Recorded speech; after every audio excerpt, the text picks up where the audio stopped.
Afadhali mzee ambaye ni mtulivu, ambaye hana haja ya kujaza mifuko yake, ambaye atachunga masilahi ya watu yake, badala ya mdomo tamtamu tamtamu tamtamu tamtamu.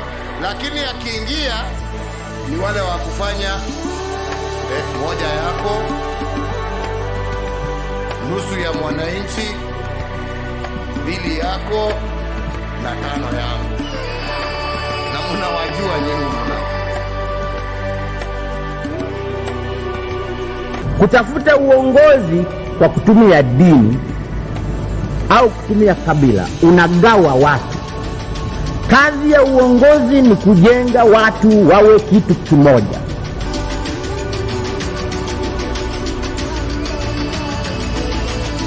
The 2.2 billion has been spent in the office of the president and State House between July and September.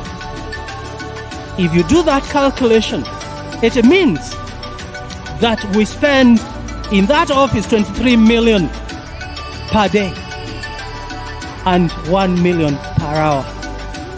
That cannot be sustainable.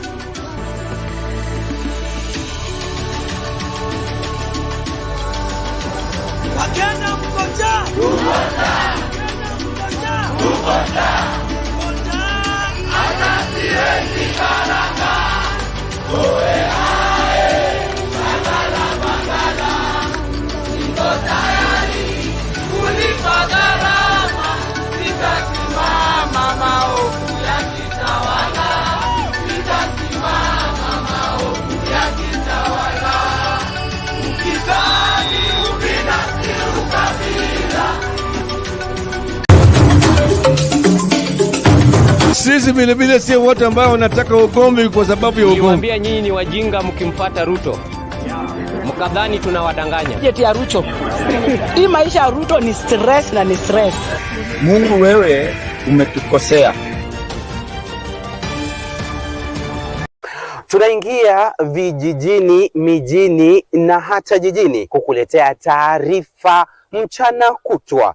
Usiku tunakaa kitako, tunadadavua tukichanganua taarifa na makala muhimu yanayokuhusu wewe na familia yako. Nasikia watu wanasema baba ametusaliti. Between baba kutusaliti na sisi kusaliti baba, nani amesaliti mwingine? Inapeangwa, it mostly goes to foreign ministries. So baba is overqualified for that position. To build this railways for Africa. So now he's thinking about tumemkataa kama baba wetu. Unaweza kuwa kuna mtoto ulizaa, ukapatia nchi, ikuwe inamfanya vile inataka. Uhuru has been working very hard. Ruto akaenda huko na nguvu. Ruto was never invited in the inauguration. Ungana na Bernard Ngozi kwenye Open Forum Political Show kuanzia saa 4 usiku hadi dakika zake kila siku ya wiki kwenye Sound Card Talk. Open Forum Political Discussion Show.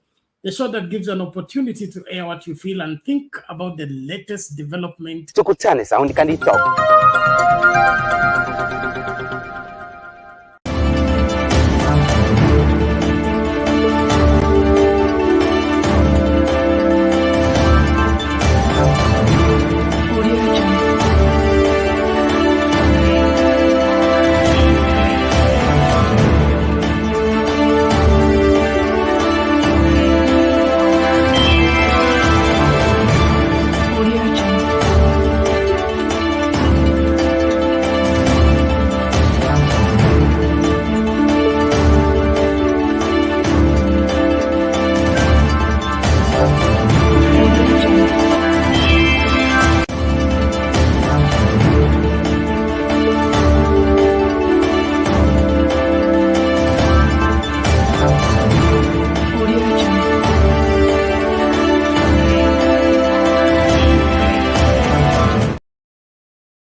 Good evening, ladies and gentlemen. We're glad you're watching. Thank you so much for making time to join us. This is Sound Candid Talk Open Forum Political Discussion Show, the show that gives an opportunity to air what you feel and think about the latest development on our political front.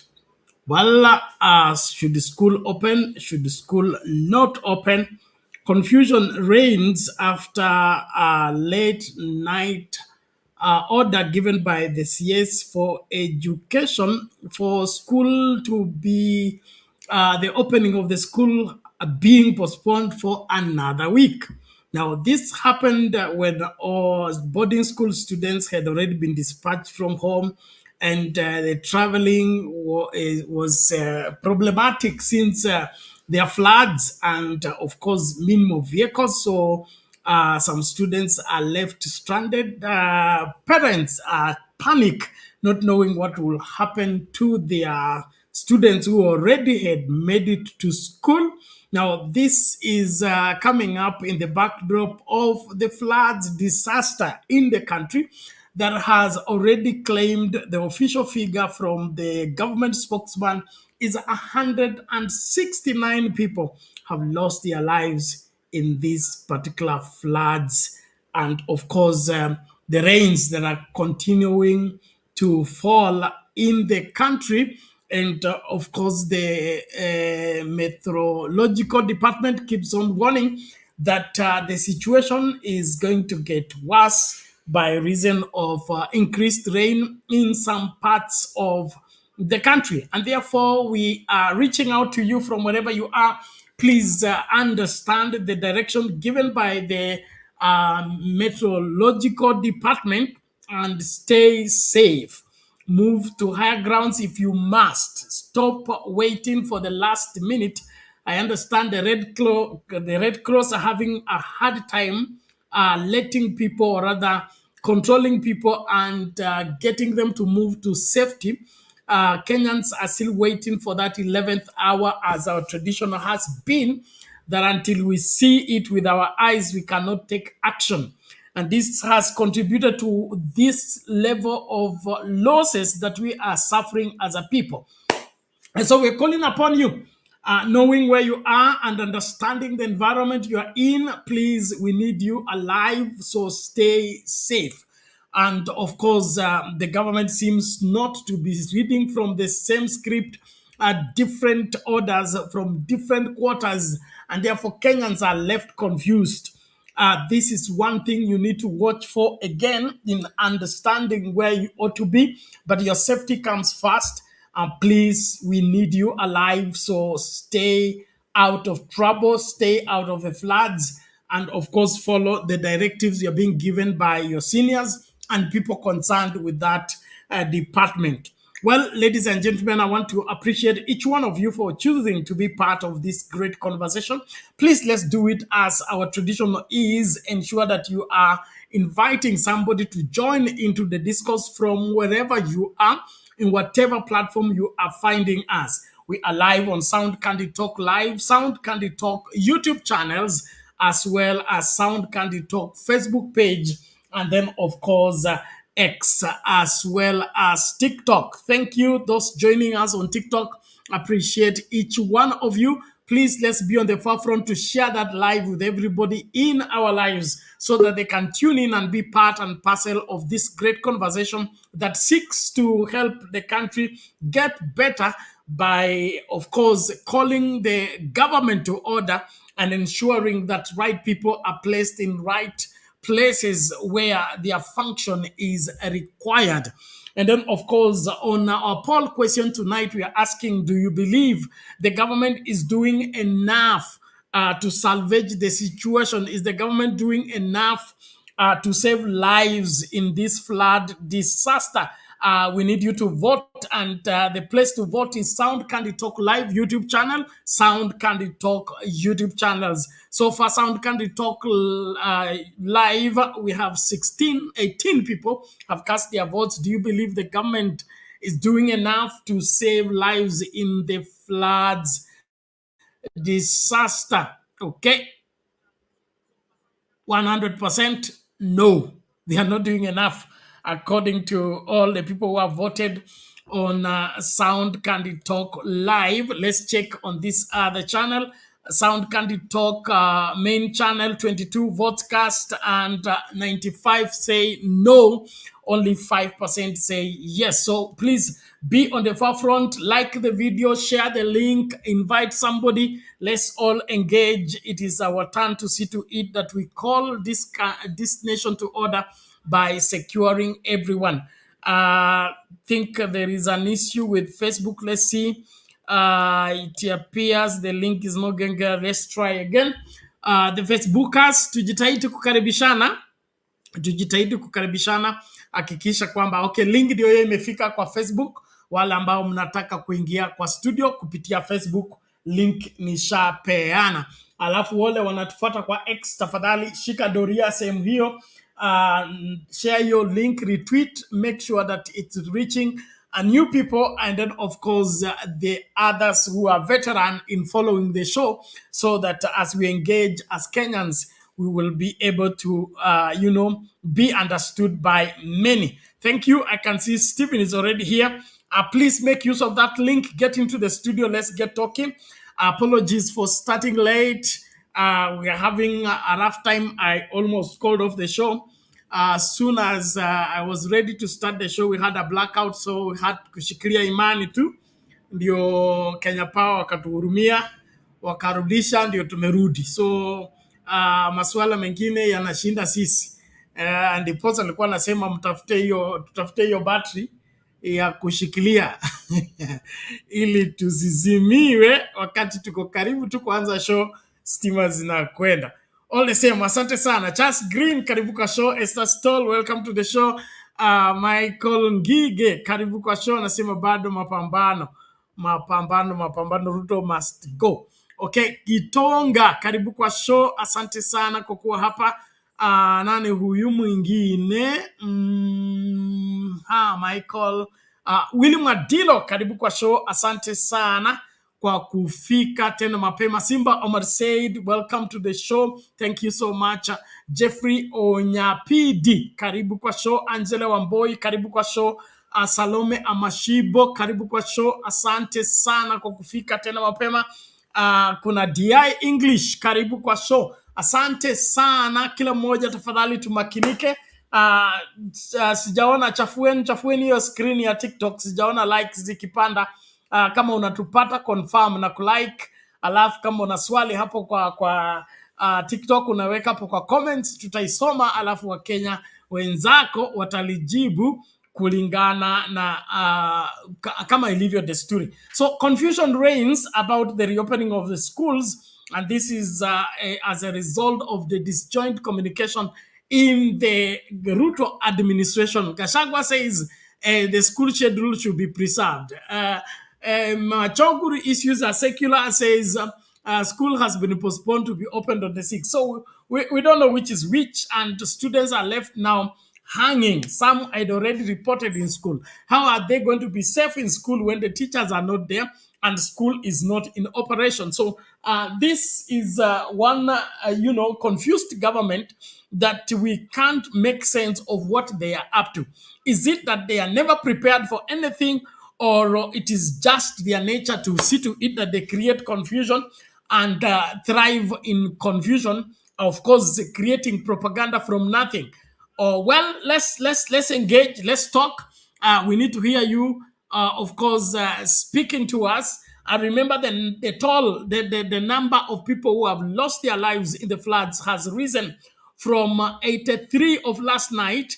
Right now, it is 169. So this is no doubt a disaster, a national disaster that the government needs to be postponing everything else and concentrating on the same. But you can see to them, their life continues, and so they are busy doing their own things, as hosting, there is a conference going on, and then of course this disaster is ravaging and causing losses of life. So let's engage as we talk. Na kuomba tu tafadhali tuanze kwa pamoja tunapoendelea na maswala haya. Let's start with a video concerning the topic, and then we can bring in Stephen to open for us. Let's just watch this first. Parents and guardians have today criticized the Ministry of Education for the impromptu postponement of schools reopening for the second term. Parents decried the timing of the notice that was dispatched at 1 a.m. on Monday. And as Laura Otieno now reports, the ministry has issued an additional directive directing school heads to retain all learners who reported to school on Monday, and for county directors to issue daily reports on the mitigation by the schools against flooding.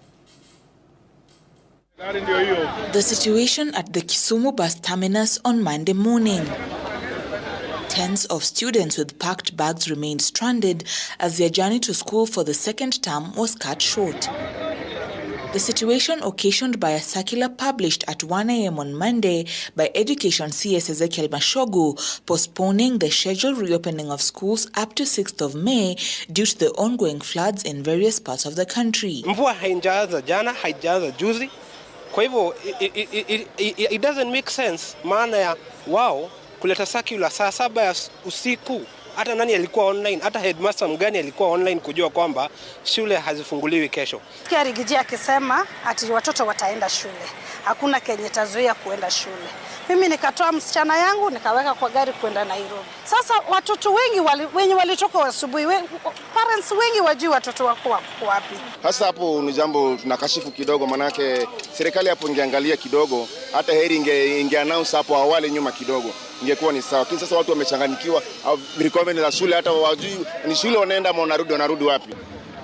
The Ministry of Education issued another circular on Monday evening directing all directors of education in the 47 counties to ensure the safety of learners in different schools. The circular by Education PS Belio Kipsang wants the directors to, among other things, ensure that all learners who reported to school on Monday are retained within the school premises, all school heads to communicate to parents the new opening date of 6th of May, as well as ensuring proper storage of food items to minimize losses. Similarly, the directors are to issue daily reports to the ministry on the actions taken to mitigate against flooding in schools. Parents, however, expressed the need for more clarity, especially on the issue of day school learners. Tunahofia kwa sababu kuna shule ambazo mchana mto haijafurika, lakini ikifika jioni mto imefurika. Sasa watoto hawa wataweza kusaidiwa namna gani?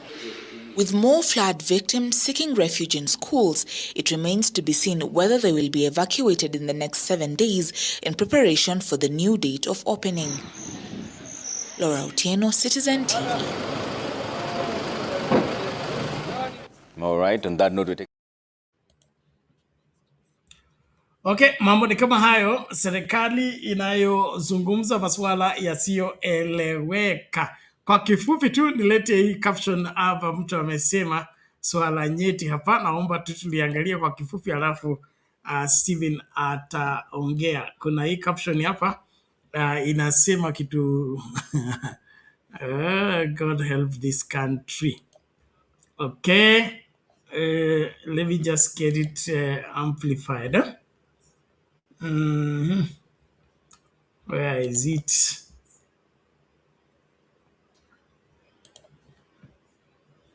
One moment. Let me just get it. Oh my God. Innocent. There you go. Anasema huyu ni Regina Falange. Anasema every week Kenya Kwanza CSs compete for who gonna be the most incompetent that week. This week we have had Dr. Ezekiel Machogu as the winner. Then Wamtahi responded on the comment and said, labda hata siezi Machogu ameamuka akapata news za school reopening kama sisi pia. Yani kaamuka tu kakuta pia circular ilitoka kwamba shule hazijafunguliwa. All the same, this is what we get by giving leadership to wrong people.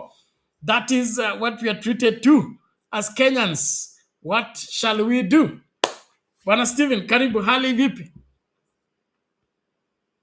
Unmute.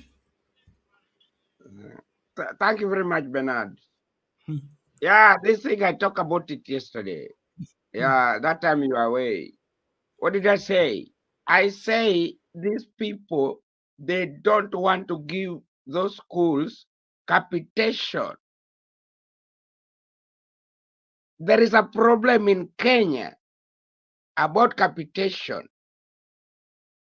Me, I was a privilege to be learning and it in that place, Kenya. They must give these people capitation before they send people. You know, imagine, like my mom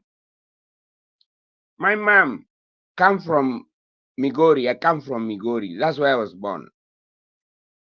He traveled with me from Migori to Kisumu. Then I got lost to Kaimosi. And then I'm told the school I was going, go back. And that is the money he has only. Surely, Kenya. Me, if I sit here, it don't make sense to me. Machogu is not a good ministry in education. I'm telling you. He has another brother there who is very good. Yeah. Me, I don't know whether Uru, I don't know. Me, these things will be continuous. Matiang'i was very good in planning. Machogu does not plan nothing. For example, you give me a letter, I'm going to school. Opening date is this time. I go there, and then you tell me sleep here. I'll resist. I just go back. So I don't know where I'm going. I'm just walking. Now I'm thinking about those children who were stranded. What to do? I told them yesterday, you are not there, Bernard. Sorry about that. I didn't greet you. I told them the question was, should we elongate? Because my English is very big. You should not.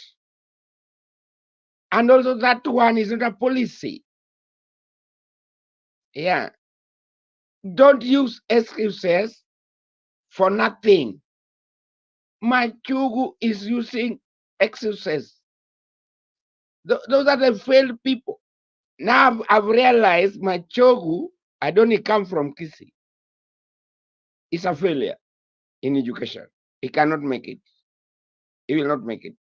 Let me come to this thing you are calling ID, whatever. Is it what? ID? Is it International Development Association? Bernard, they have changed that story. The other one I said no, they should be there. Let me talk about this one very fast, please. Because me, I'm international development oriented. I'm oriented in development. We refused that Africa will not have international development assistance. Why? The why question is because they want to put a string attached on it. So what you are saying is this, that development assistance, I'm giving you a scenario in Zambia, where I was there. Zambia showed us that this development assistance, they use it for their own gains. Here in University of Nairobi, here in Brunel, in the UK, we refuse it. Now they are naming it association. How can it be association? We said that Africa has to develop their homegrown. But if they have to give assistance, it should be on grants, not development. Don't put their ideas. Now look those people.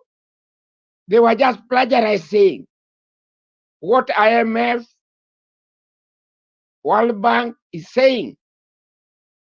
I'm surprised. The only speech which I saw there was very important was from Sierra Leone, and this one Yoweri Museveni. Yeah, sometime Africa, we must have homegrown. Homegrown. It won't come from outside. It won't come nowhere. It is us to be there to work on it. Thank you. Let me. All right. Thank Wangila, you, Stephen, for that. Thank you for the good start. We appreciate it. Just hold on, we'll get back to you shortly. Ladies and gentlemen, we appreciate you. Please let's keep inviting each other. We have 64 people. Let's see who is leading. Sound Candy Talk Live is leading. 32 people. No, Sound Candy Talk is leading. Sorry. 34. The other one has 32. 32 zimetai. Facebook amebaki mtu mmoja. Tafadhali tujitahidi kuhakikisha kwamba kila mtu anakaribisha wa kwake. Kama uko X na unatupata, wewe karibisha watu wa X waingie kwa show. Kama uko TikTok na unatupata, karibisha watu wa TikTok waingie kwa show na wafuate matangazo jinsi yanavyoendelea. Huku wa Kenya wakijadili masuala haya yanayohusu nchi hii na jinsi tutakavyorekebisha kile ambacho kimekwenda mrama. Inaonekana serikali ya Kenya Kwanza kazi yao ni kufanya nini? Kupupia mambo. Yani, they are always caught unawares with things that have been foretold long time ago. Instead of them putting mitigation so that they can minimize on the number of losses, they sit pretty until it is too late. Is when they move around trying to pretend to be working when actually it's a little too late. And so Kenyans of goodwill, from wherever you are, please stay out of trouble. Make sure that you're not crossing on flooded bridges. Stay in safety places. Don't move around if you don't have to. And then, of course, employers and employees, you must all understand the situation. This is not a normal situation, so you shouldn't treat everything normally. Let's all ensure that we are saving lives, not destroying lives. Thank you. Tumlete Mr. Wangira naye achangie. Mr. Wangira, how are you today? Oh, Bernard, I'm doing fine. How are you? Good. Thank you. Karibu. Yesterday, there's somebody who attacked me on the comment yesterday because of my opinions, what was my personal opinion that, I was speaking the way I was speaking, perhaps because I could have enjoyed privileges that could have arisen from my father. Let me tell that gentleman, this on a lighter note, that I've been an orphan for 32 years. My father died 32 years ago. I'm 51 or 52 years today. So imagine for an entire 30 years I've lived without a father. Oh, anyway, that was by the way. That was just by the way. And then, Bernard, another thing is Baba in Serekal.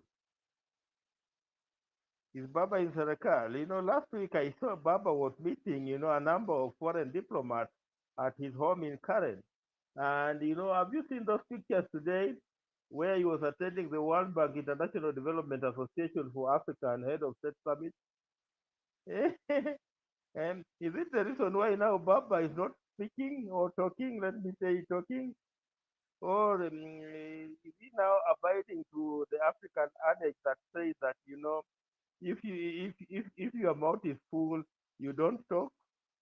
That's another by the way. That's another by the way. That's another by the way.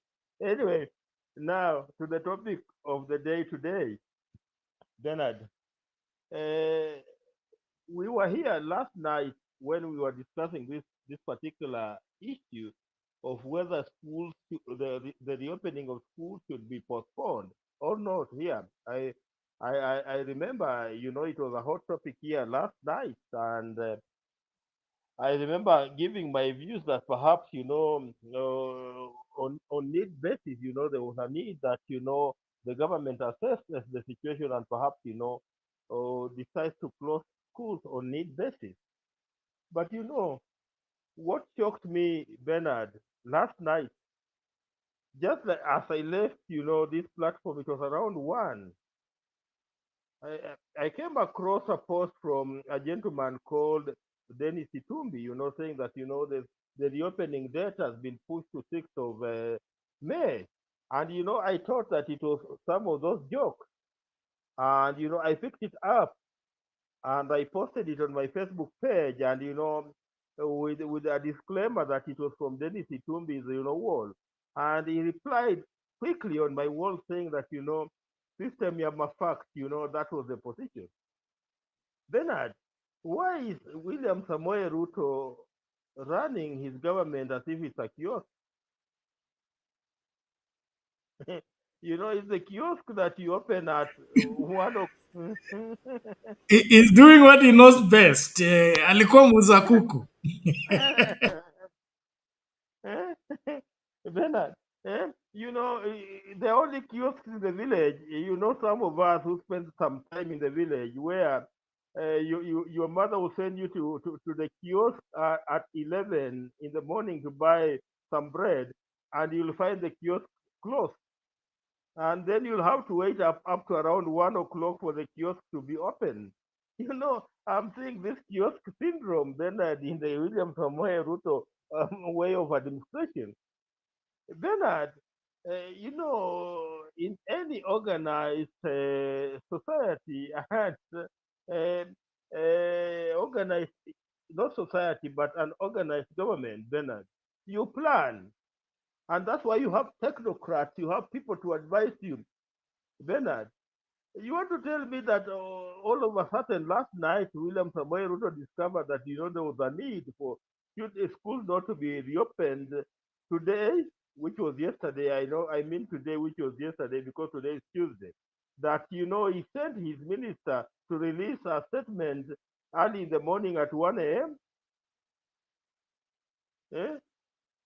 Forgetting that, you know, there are many students, Bernard. For example, today, given the way students are being admitted, I know there are students in Mombasa who are schooling in West Pokot. Like there was a young man who was stuck in Makutano, somewhere in Makutano, saying that, you know, I traveled overnight from Mombasa going to a school in West Pokot, one of the national schools that is in West Pokot. And now here I am in Makutano. They're telling us that, you know, the reopening of schools has been rescheduled to next week. What should I do? Should I go back to Mombasa? Bernard, look at even the cost of transport, what parents have put in to ensure that their kids are at school on time. And now you wake up from your sleep. You wake up from your sleep, Bernard, and the gentleman woke up from his sleep and he decided that let me just now write a press release telling the parents that, you know, schools are now not reopening tomorrow; they will be reopening next week. That is a kiosk syndrome, Bernard. A kiosk syndrome is the only kiosk that are run in such a manner, not government. You know, government must be systematic in the manner they operate. They must be predictable in the manner they give their decisions, not in what we are seeing with William Samoei Ruto and his government here. You know, I wrote a huge. I wrote a post on my Facebook page this morning attacking the CS for education, Mzee Bachogu, and somebody, you know, replied back and told me, but it's not Mzee Bachogu. Mzee Bachogu was just relaying what he was told to relay. You know, it's not Mzee Bachogu. You know, Mzee Bachogu has to wait for the chief chicken seller to decide on a decision, even if it's at 2 a.m. in the morning. And that's what Machogu did. He was just waiting for the chief chicken seller to decide. And you know, the chief chicken seller could have woken up at 1 o'clock and told Machogu, now you can tell parents that we are not opening schools tomorrow. We are opening schools next week, Bernard. You know, it's so funny in the manner that, you know, William Samoei Ruto is running his government. Then an issue of flood-related death is unfortunate. And let me today, I want to withdraw my sentiment, part of my sentiment yesterday, that where I said mtoto akililia wembe mpe. Let me withdraw that sentiment because it's no longer about mtoto akililia wembe mpe. You know, this is a national tragedy, you know, is a disaster. For example, people in Mai Mahiu, these are innocent citizens, Bernard. People who have settled in an area, they have lived there for many, many years. Bernard, do we really inspect our dams? Do we have a department that inspects our dams to see whether those dams are sound? We had a similar problem in Solai, I remember 5 or 6 years ago, where we lost quite a number of people. And now, yesterday, again in Mai Mahiu, we are getting a similar scenario where we have lost around 42 people. Who are these people who are in charge? I understand that there's a whole authority in charge of water, something, that is in charge of dams in this country. Do they do the inspection of dams? Or they always wait for the dams, you know, they always wait for a tragedy to occur the way it occurred last evening for them now to run up and down to say that we are going to inspect all the dams? Because I understand that the minister in charge of internal security has ordered that all dams be inspected. Was it necessary for him to wait for this particular disaster to occur in Mai Mahiu for him now to see the need for the dams to be inspected, Bernard, just like I've told you, we you know, this government, you know, is operating in a kiosk manner, and that's why, you know, even their decisions, you know, like the kiosk man decision, you know, not based on any policy, not based on any direction, decisions that are not even predictable, decisions that people cannot rely on, Bernard. Bernard, it's so sad that we have lost a number of people. You know, you are talking of a number of, you're talking of 160 people dead. But, you know, I saw it on Citizen that number could be as high as 300 people. Do we need to lose 300 people? Bernard, in what could have been avoidable? Do we need to do? We could have avoided all these things. Do we need to lose 300 people, Bernard? No. This government owes the people of Kenya an apology. And that's why I've withdrawn part of my sentiment yesterday of mtoto akililia wembe mpe. You know, this government owes the people of Kenya an apology because, you know, the people of Kenya elected it, and it was up to this government. It was up to this government to ensure that these people who have died were safe. It did nothing, and now after doing nothing, people have died. And after people have died, this morning I saw the Deputy President of the Republic of Kenya, you know, in Mai Mahiu, and you know, they were saying that he has braved the rain. Bernard, if you are braving the rain, do you need an umbrella? People who brave the rain, you know, don't carry an umbrella with them. If you are braving the rain, I'll allow the rain to rain on me. Do I need to carry an umbrella if I want to brave the rain, Bernard? No, I don't understand how this government works. And then I saw him on a chopper, Bernard, as if he was on a tour, trying to observe. I don't know whether you saw that picture where he was on a chopper, and people were asking what type of music was he listening because he had headphones on him, Bernard. So there is a wrong way. This government, Bernard, the way it's operating, the way it's operating, if this is how we will continue up to 2027, I told you last time that we are between a rock and a hard place, Bernard. Let me just leave it at that and allow somebody else to come in. Thank you. Asante sana Bwana Wangira, tunashukuru. Good observation and good summary there. The disaster in this country, I said yesterday, is the government itself. Before any other disaster happens, the really disaster is the people we are put in the seat of honor. Instead of them handling their responsibility and taking full responsibility, they are looking for how to get an excuse on things that are obvious. A school opening is not an accident. It's not miraculous. It's within the framework of the government operation.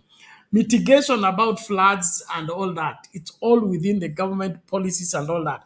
Nothing has got them unawares. They have been warned over this over a period of time. And so what is happening is let it happen the way it wants to happen, and then we'll do something about it later on. And that is my point of departure. We will not have a country run like a kiosk, even as Wangira puts it. and succeed in remaining a functional country that is honorable among the eyes of the international community and otherwise.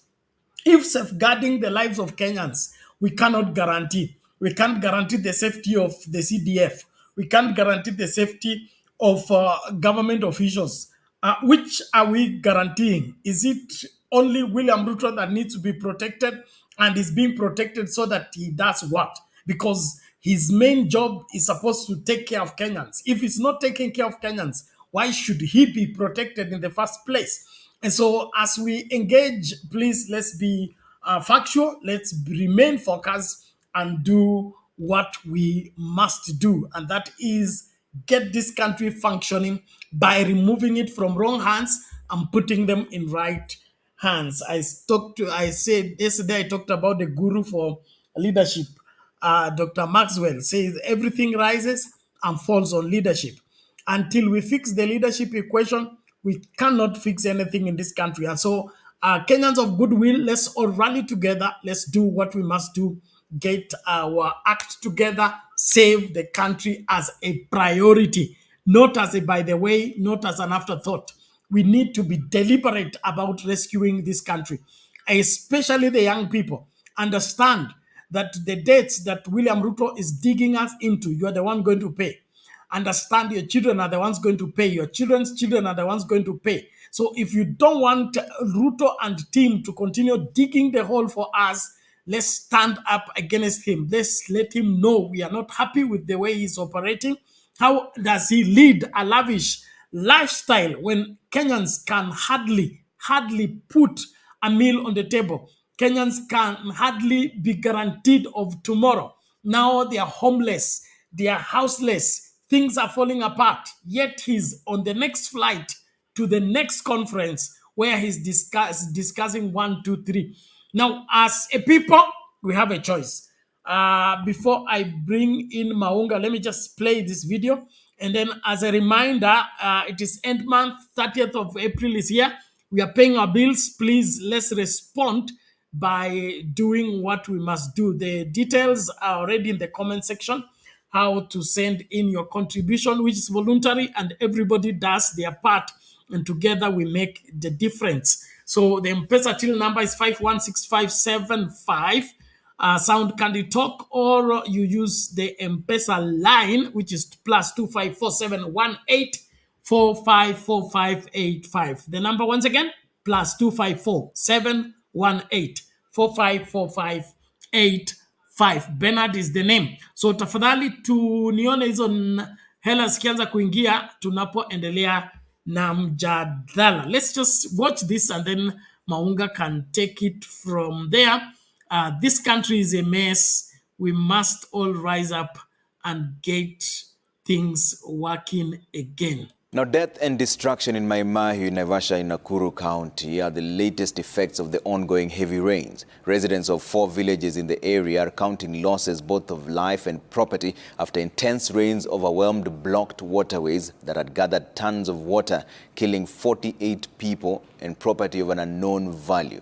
Brenda Wanga reports on the night of nature's fury and the fight for survival. The extent of the devastation of the flood-induced mudslide evident in the daylight on Monday morning. The path the heavily silted floodwaters cut across the landscape, destroying both lives and property.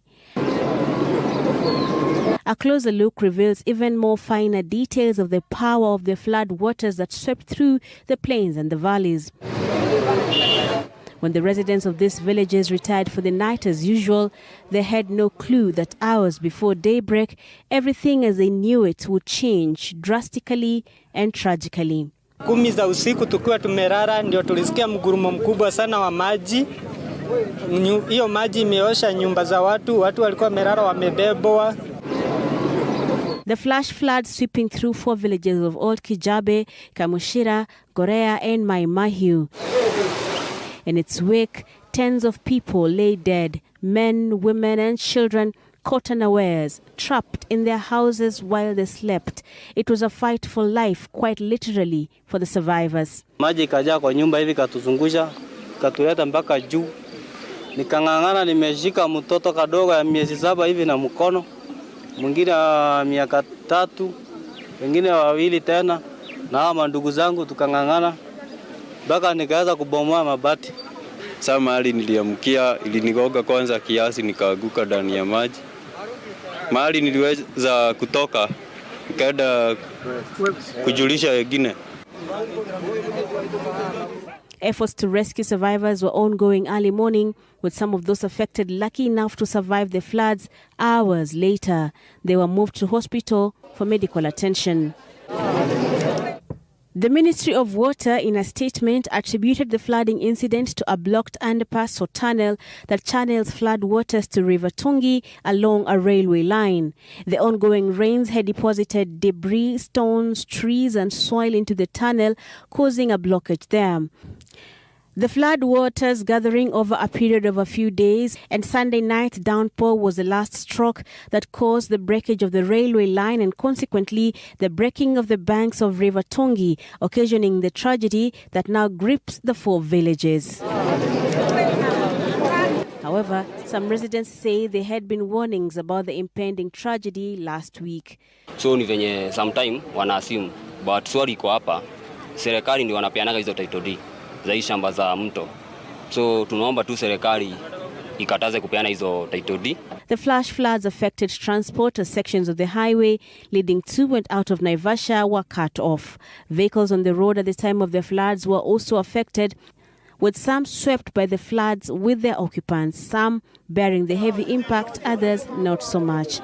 The death toll from this incident is rising as residents say some of their relatives remain unaccounted for as such efforts continue. Brenda Wanga, Citizen TV.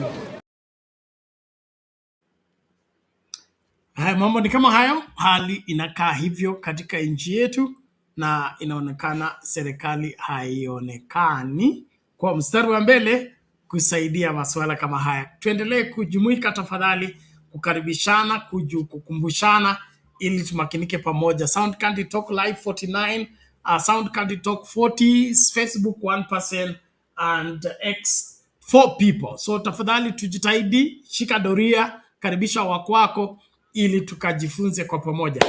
Maunga, karibu. Hali Salama sana, mko wazima? Nashukuru. Karibu. Habari ya Steven na Jared na kila mtu mwenye ako kwa comment section. So we are in yet again another talking point. I'm thinking, I don't know why I'm suspecting that these guys wanted the midnight thing to make up for today's conversation. You remember there was a conference that was going on that we didn't even know about, hiyo Ida. Then mkisikia kama Ruto akikuwa interviewed, I don't know if you've heard him throw the word climate change hapo. So that climate change is the reason why the floods are taking place and it's ravaging our place the way it is. So obviously what this guy is looking for, and he's looking for a donation towards this disaster. Because I needed for Bernard, maybe if you could come and lay out to us what it would mean for him to make a pronouncement that these floods are a national disaster. What would it mean in terms of interventions and what it would take the government to now come out and spend? Is there a particular amount of money that they'll have to bring out of the contingency fund so that they put it in within the flood and as such do give a mitigation? And would that mean that it is going down to the counties? That means it's getting off the national government's hands and off the treasury right to the hands of the county officers, who obviously, yes, are going to misappropriate it, but may not misappropriate it as badly as Ruto and his thugs. Because what someone had indicated, and I think it makes sense, is that this guy wanted children to go to school, and then the floods sweep away our children. And then once the floods have swept away the children, then now donors would come in, and well-wishers would now then claim that we are giving in money for this support, for the support of the floods, and naturally, that's what he's waiting for. Just last week, Bernard said that to Ruto, we are customers. Kenyans are not people he's leading. Kenya is not a country he's leading to any prosperity or for whatever reason to get anything.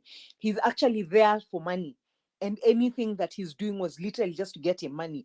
So this whole idea of anyone imagining that he should do interventions as a president would and everything like that is actually something that is too much for him. And that's how come he could easily sit in that conference while Mai Mahiu just happened, so he could fly there. You know, if it was something that if it was campaigns, for instance, he would have flown to Mai Mahiu na wangesema vile nini ni maombi si ushawi. So suddenly we are seeing that maombi si ushawi, because actually if you check correctly, I just want to know how many deaths occurred in Sindo, Homa Bay, because I haven't seen anything in Luo Nyanza affected as bad as Homa Bay was. But I saw Sindo, so I don't know the death toll in Sindo, if indeed anyone died there. But if you look at it critically, with the lens that we're supposed to, I know this is a tragedy, but trust me, Ogolla was tragic.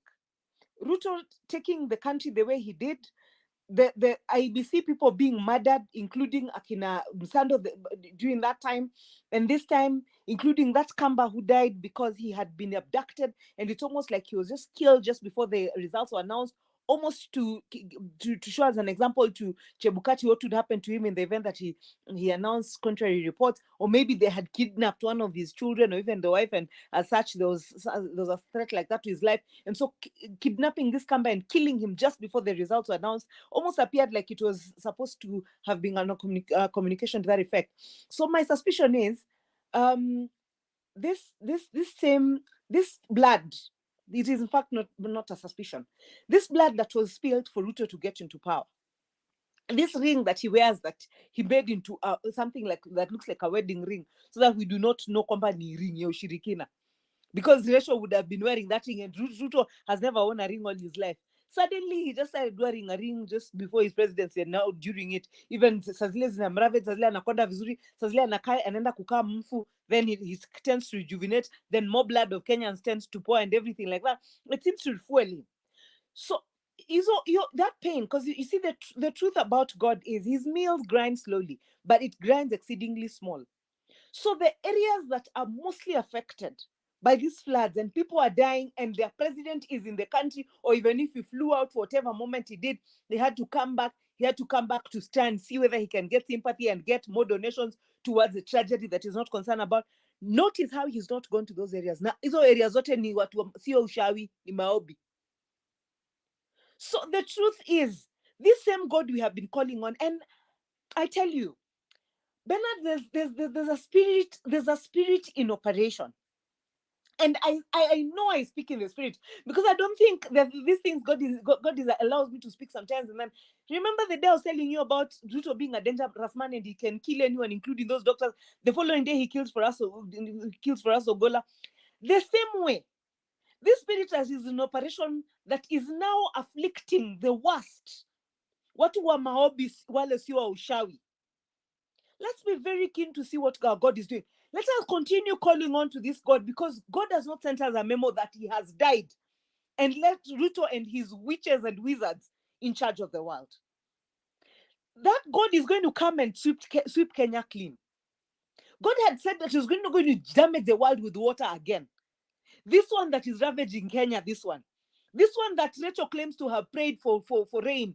Which God is confused to come and bring something that he calls a blessing that comes and kills people in an enormous way that has not been witnessed in any other thing?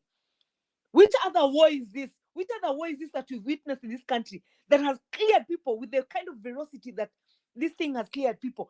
Men, children, women, alike, young, old, everyone is being cleaned. What is this that we are seeing? So this God we are calling on, this one that now Ruto cannot, he should come out and go and tell what was sio ushawi ni maobi. That Raila now hayuko kwa waganga, ako KCC akiwa na yeye hapo hivyo kusikia Ida. Wako nini AU wakiambiana about kupata viti. Kwa hivyo Raila hayuko kwa mganga yoyote Enugu ama ni wapi. Ruto amtuambie hiyo ring amevaa ilikuwa ya agano gani? Kwa sababu haikuwa ya agano na Rachel. Amezaa watoto kila mahali, ako na watoto wenye wanaweza kurepresent every ward Kenya. And maybe hata zaidi ya every ward Kenya. So asitudanganya ati hiyo suddenly he discovered that he needed to show allegiance to. Atuambie hiyo ring ilitengenezwa ifanye nini wa Kenya. Na kabla hajatumaliza, Bernard, hii maombi nilikwambia naomba tushikane vizuri twende kwa street. Imagine Mungu anatusikia. Na Ogolla niliwaambia blood ya Ogolla haijaenda bure. Ogolla alikufa kabla floods hazijaanza. Ogolla amekufa, hii machozi yenye tumelia na machozi yenye familia ya Ogolla inalia. His true family, wacha watu wa Kongo. His true family. Na ule mjane ameachwa kakiwa confused hapo ajui aseme nini. Hiyo machozi. He was the CDF of this country. He loved this country more than Ruto ever can. He laid his life down for this country. He was putting his blood and sweat on this country. He has worn a uniform to fight for the borders of this country. He was doing everything he could so that our men of the jungle can get the best to protect this country in dignity and honor. He went down for it. Those tears are not in vain. Those tears have turned into valleys. They are drowning Kenya. Na tusipochunga huyu ni Mungu wetu anajibu by fire.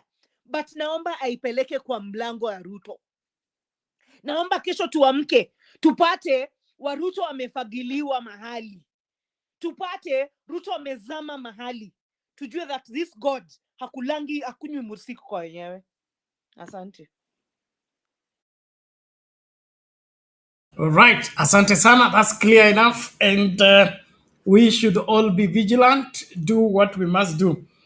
It's clear something is out of joint in this country, and it appears some are celebrating the disaster in the country.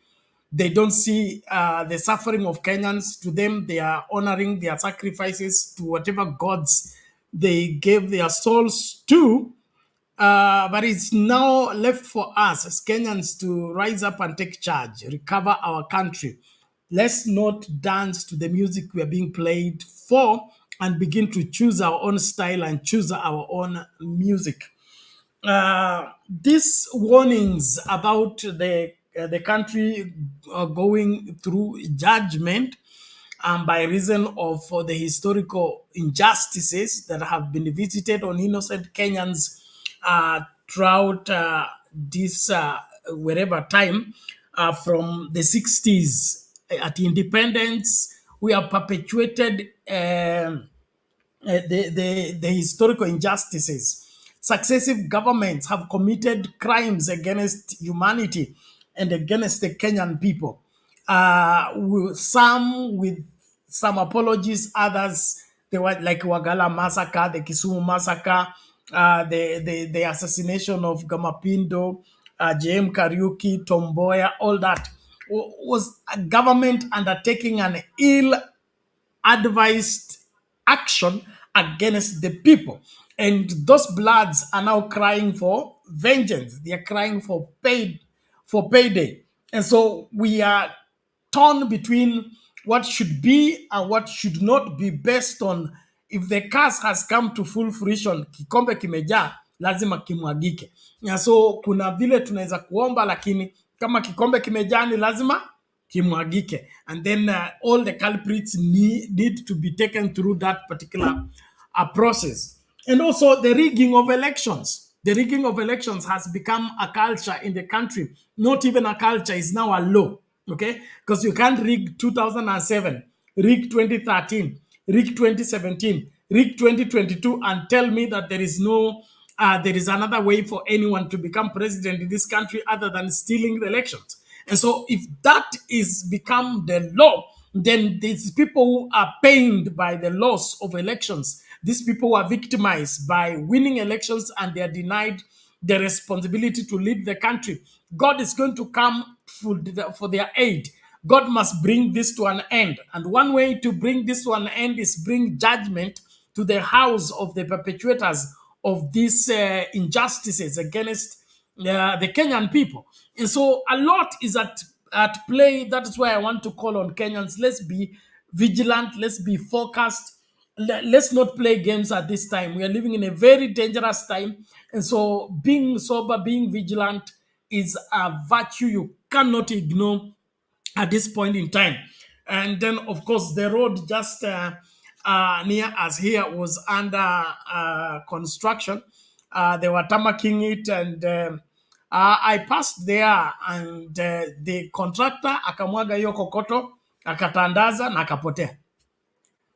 So nikasema mvua itaanza, itabeba hii kokoto yote. Mbona kokoto inamwagwanga alafu unamwagwa lami mara moja, unatandaza ndio vitu zishikane vizuri. Wewe umemwagaje kokoto alafu umeenda? Haya, 3 days ndio tukaona tena amerudi na hiyo matangazi yake, amemwaga nini sasa hiyo lami. Lakini drainage iko one side of the road, the other side of the road there is no drainage whatsoever. Now the road, after they finished with the delayed tarmacking, the place that did not have drainage has come with water and carried the lami to the drainage section and now drove to the river. So we just do things in this country as if I don't know. Is it that we don't care? Is it that we don't know? Is it that we are just fond of impunity, that we take money because it's government money and we don't care about it? And so as a country, kuna dhambi zingine hata Mungu akifikiria kuwasemea sijui ataanzia wapi, kwa sababu amjamaliza hii meanza hii, amjamaliza hii meanza hii, amjamaliza hii meanza hii. It's terrible. Look at the lives we are losing, okay? Those bridges that are flooding, when the engineer was making them, where was he? Was he sleeping that this river is not going to overflow? Because to the best of my knowledge, the bridge is supposed to be placed in a place where it cannot be flooded. And the only way for it not to be flooded is placed at the highest level. Who is this engineer that goes under the river to put a bridge under the river and expect to pray for the bridge not to be submerged when it begins to flood? Na hizo zote ukiangalia, mtu alibeba pesa badala aweke bridge ambaye ama ajenge mlima vizuri ili magari ya bridge ikuwe juu, yeye anateremka chini anaweka bridge in the river. Who does that? And so haya mambo yote yanatokana tu na ile attitude yetu ya corruption na attitude ya ile vitu za serikali hazilindwi, vitu za serikali hazitumiwi vizuri. And so we have these shady contractors who do things that don't make sense. As I bring in Reverend Lala, there was a time I went to preach in a place called the ST3. It's along Butere Mumias Road. And then now we got into the interior, went to preach in the interior. You know, at times we do evangelism to the interior of the village. So as we were crossing, we were to pass through the river and then go up, then go to the crusade ground. Now, same thing, okay? This place is hilly. There's a hill this way, there's a hill this way. And somebody went in the base of the river. That's why he has put a bridge. So and this is no bridge ya miti. Amechanganya kokoto na simiti, amejenga bridge ndani ya mto. So when the water comes from this way, the first thing to be overflown is the bridge. So I wondered why these engineers did they go to school? Because the bridge needed only to be expanded so that it's on the hill on the other side, on the hill on the other side. Then nobody need to go in the valley. But if you have to go in the valley to cross the river, then it is the normal river. You're putting the bridge on the base of the river. There is no way it will not be flooded. And so, hii mambo yote mara nyingi inatokana na nini? Uzembe wetu, ufisadi wetu, na ujinga mwingi tu ambao tunafanya na watu wazima. That's what makes me sick. These things are being done by people who are mature, people who have been to school. They sat in school, they drew those things, and when it comes to implementation, they forget everything they have learned. They are like what James says in the Bible, a man who looks himself in the mirror and right away forgets how he looks. That's how we are appearing.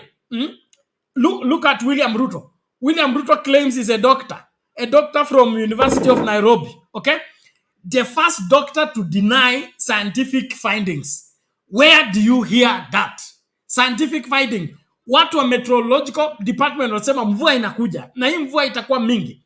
Ruto made them to apologize that there is no rain. Now the rain is here. That's why is Nini Maunga is asking why can't he declare it a national disaster? He has to eat his words, and Ruto is not known for eating his own words. So he will look for something to use as a gimmick in order to hepa. Yeye ndio mwanzo wa mambo haya yote. When the meteorological department came up with information, there will be long rain, there are going to be heavy rain, it's going to be El Nino, he denied it. And he thought by denying, it will stop the rains from coming. Now the rains have come, have flooded over him. What is he going to say?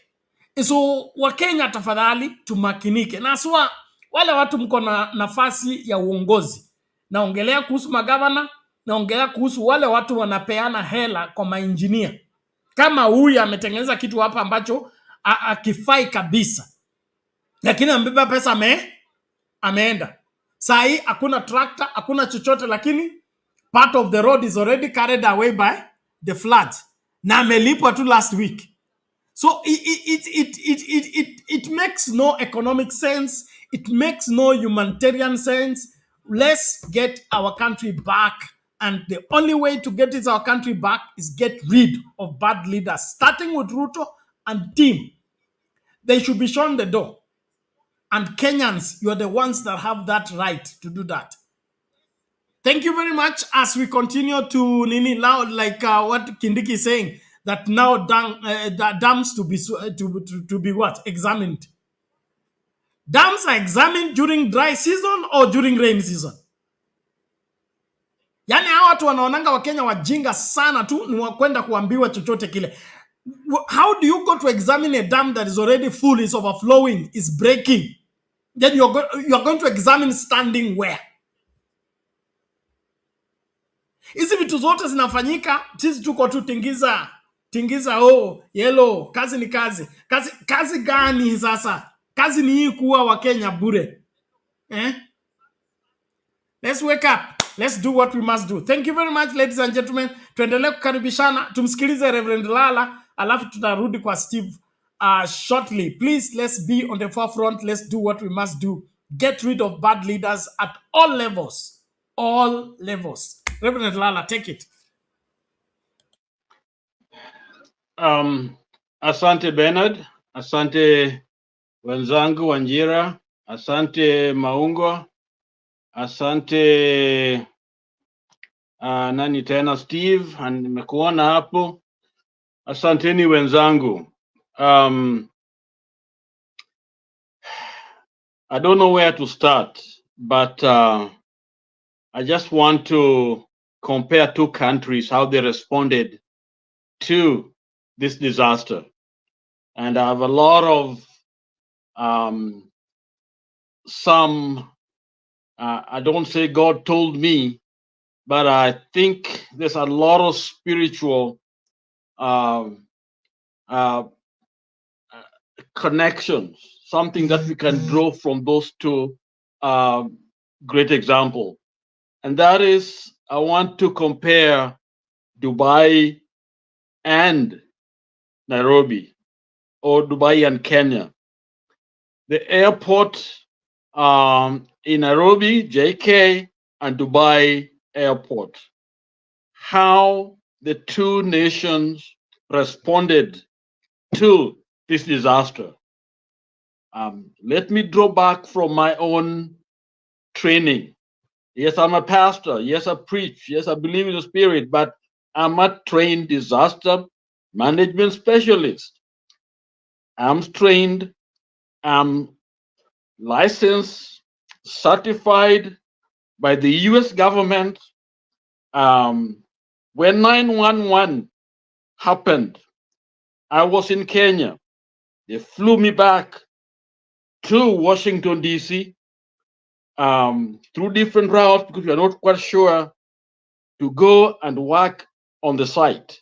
So I'm talking on a subject that I've been associated with, participated in, I studied it. I work on site, either through the Red Cross, with the military and FEMA. My number is there. So I know the subject very well. When science gives us the idea of what is coming, whether it's a tornado, whether it is a flood, whatever it is, we go into preparation mode. Okay? When you know the magnitude of the problem, you get ready and you deploy all the resources, sites that are designated to receive those who are coming out of those areas, are ready with beds, with food, medical services, volunteers. For example, a national disaster in the US, all of us train in different states. We get ready, and where I'm sitting, I may get a call.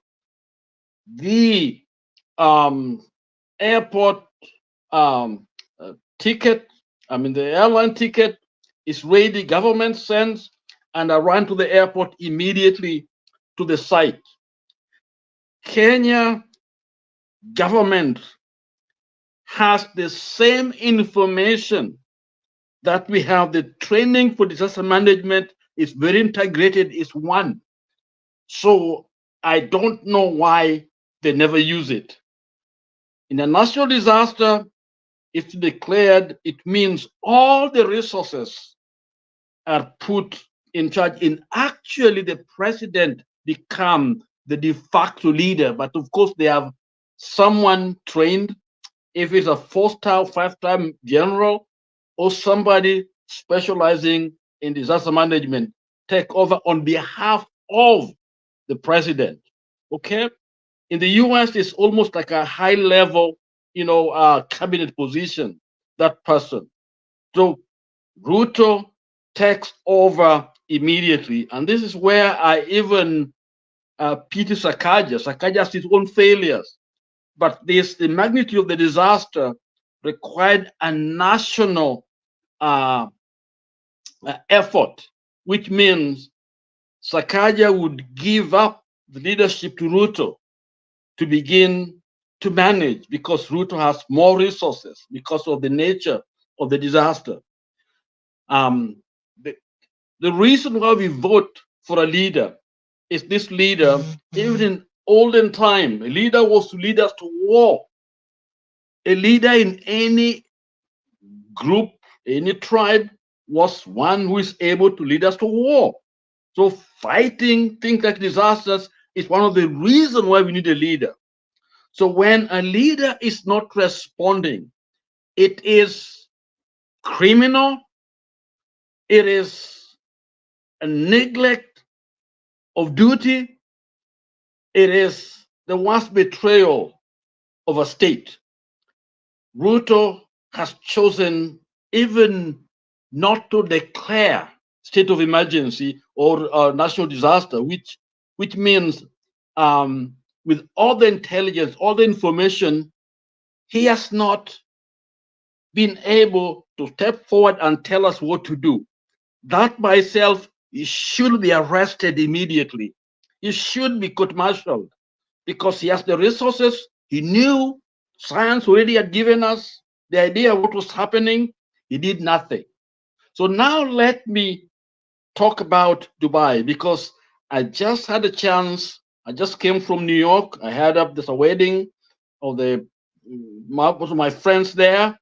And so I met this guy. He flew from Dubai, and it's one of the government leading work there in Dubai. And he said, Abel, when the airport, was overwhelmed by the floods, the ruler of Dubai himself took the command and ordered all the resources, evacuation, how to move water out of of certain key areas in the airport and other places. In other words, the country is almost like under martial law, but the king made sure each and everyone who was in the harmways was rescued, taken care of, because it was almost like an act of war where resources are there. And so the king took charge. They were prepared. And it says that there's a lot, that is going on even right now as he was coming to the US. The repairs of bridges and the bank systems and different infrastructure, because the national security is going on at this very moment. But people are quite pleased with that, what that man has done. Let me tell Ruto, that is what Christ would do for people he loved. He came and died for people. Leaders are chosen to be there for people. He should take my place because the leader, die for me. Okay, that's what the Bible teaches, us to be able to, if you want to be great, be the least. God so loved the world that he gave his only begotten son. And even in 1 John, I think 3:16, it says, even those that are his disciples to give ought to give their life for others. In other words, Christ gave so that we can also give it. But what do we see in Kenya? People are full of themselves. They love to steal and live in gated houses and in the heights where nobody gets there, and forget about the Korokoshos, the Madaris, and other places in Sindo. I saw in Sindo, terrible. They are not there. They are missing. And thank God for that young man, Omondi, our leader. Omondi was able to expose in Nairobi, where all the services are present, the military and everybody is there, government leadership is there. None of them was able to go to Athi River. I think Omondi stated that he was there from 8 till 11 o'clock at night, saving, I think, 34 people and letting, and so Omondi is a comedian, but when you talk, you realize that he wasn't really a comedian anymore, because I think he was terrified seeing people die. He couldn't do anything. Yet we have somebody that we pay to get the intelligence and defend us and protect us, not even declaring national disaster, okay? Leaving the country when most leaders would go back to their country, cut short their visit to lead the operation.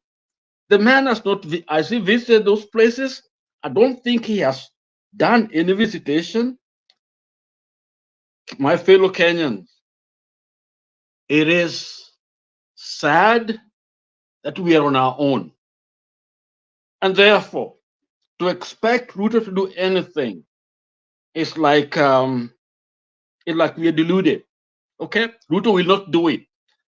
And we keep on pointing the finger at him, which we should. But the finger should be at us. We Kenyans, why are we allowing this to happen? Kwa nini tunawacha hawa jamaa wafanye hizi vyote? Yani anatumia pesa zenu, okay? Mni mnakufa peke yenu huko, alafu nangoja atakuja kuchukua taxes from you.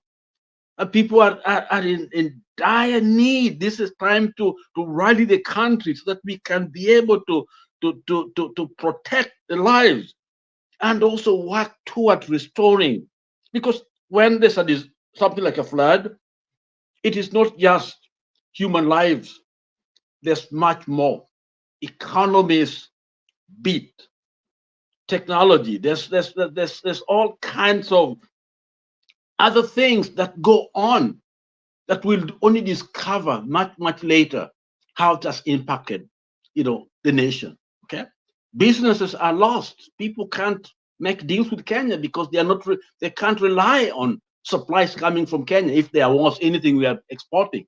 So we are all impacted as a nation, and the president is missing in action. we, and sometimes I think it's a decoy going to talking about Sakaja. Let's talk about Ruto.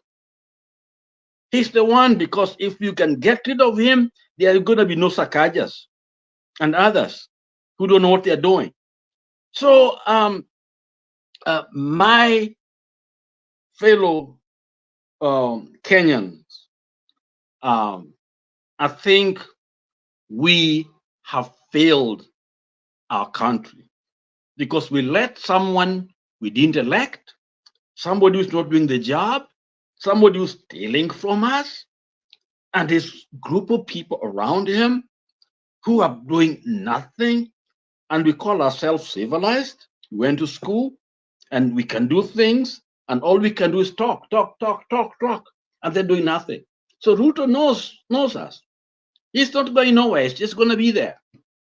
And so my prayer is that Kenyans will be angry and mad enough to say enough is enough. We can't do it no more. It is till you and I go to the street and demand this government to stand down. I think, and I always will say this, if we wait for 2027, we'll have made the biggest mistake of our lives. This government has to go now. Please, Kenyans, don't let it wait. And finally, I love America very much. And I love the politics, democratic politics. I'm sorry, there are so many things I don't agree with it, but right now, I'm angry at my president because he's inviting Ruto. It's inviting Ruto. And today, there's a communique. Yes, a communique condemning Burkina Faso for I don't know how many people died. I don't know, 300 people. They're calling them all names. I can read it to you. And when I read that thing, I wrote to the president immediately. I did write, and they sent me back a letter here, talking of, what kind of, the things they're trying to do as a nation. Because here, I mentioned to him, I said, here, you're inviting Ruto to the State House. I mentioned that. Yet, the Kenyans were dead. I attended their funeral because they were killed trying to demonstrate on the street of Kenya. And the same man is corrupt, and Kenyans don't want him. The rest of the world don't want him because he did not win. Yet you're inviting him, and now you're condemning Burkina Faso. So I didn't say don't condemn. I don't know what those facts are, but I'm saying, how can you invite Ruto and then condemn Burkina Faso? So that's hypocrisy. So I did right because it is wrong to support Ruto. Not look at what he's doing. Look at he's unable to lead the fight, to give resources to help. I can go on and on and on. Let me stop here briefly. Okay, somebody else to take over. Bernard, back to you. Okay, thank you, Reverend Lala. Excellent. Indeed, Kenyans, we must choose. Are we going to be governed according to the law, or someone is going to lead us by the rule of the jungle? When things get out of hand, we must bring them back to where they ought to come back to. The tolerance and the putting up with people who have stolen an election and allow them to stay in office full term, it justifies and ratifies and fortifies the stealing of elections. Let there be consequences when somebody steals an election. Not congratulations, not for him to be given the army and the police to take care of him for stealing. That ought to be put to a stop so that we'll able to get our country governed rightly. Kuna Dan Link hapa kabla Steven akuje.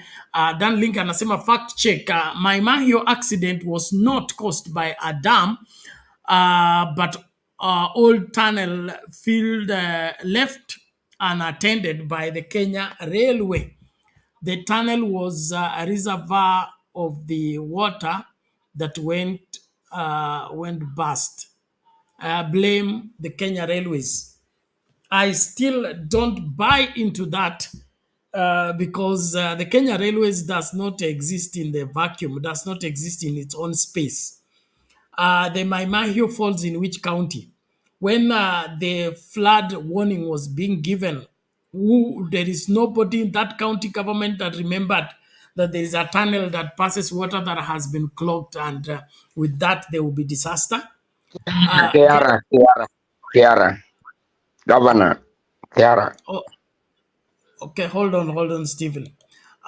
The aspect of looking for an excuse is what I don't want to excuse this government, because when a tunnel is blocked and that tunnel is supposed to aid the passage of water, and there is a warning that there's going to be a huge amount of rain coming, it is for the government to do what? To ensure that the path for the water is cleared ahead of the downpour. But if it is this reacting and then looking for who to blame, it is the railway that brought this, it is the people that brought this, it is that particular so and so that did that. Look at the kind of lives you have lost. All of it because we want to look for who to blame. I think it's about time the government took responsibility. This blame game must come to an end. If you are in the driver's seat, whatever happens to the vehicle, you should be able to answer for it. If you don't want to answer for it, get out of the driver's seat. You cannot be getting the privileges of being called the driver, and yet when the accident happens, you run away from responsibility. Unasema ni turn boy, unasema ni manamba, unasema ni abiria. Hapana, watu wachukue jukumu kwa masuala haya, na haya maisha yote ambayo yamepotea, it has to be required over them. It has to be required over them. The government should be the first person to be the respondent in all these claims. Why? They have neglected their responsibility. They just think being in government is running around and pretending to be greeting people and causing all manner of havoc. Jared Nambuye Achero anasema, Bernard, I'm late, but let me say,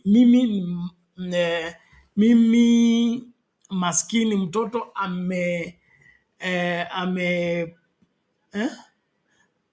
amepitisha wanafunzi kutoka Malindi kwenda Nakuru usiku wa saa 7 wana postpone shule. Kwani sasa hiyo nani ana watch TV saa hiyo? Nani ana watch TV to get that kind of information? Nauli nilitumia is 4,200. Mtoto around 4,200. Tarehe 6 mwezi wa 5 akafungue shule na 4,200. Total it's 12,600. School fees sijamaliza. Hii inawezekana?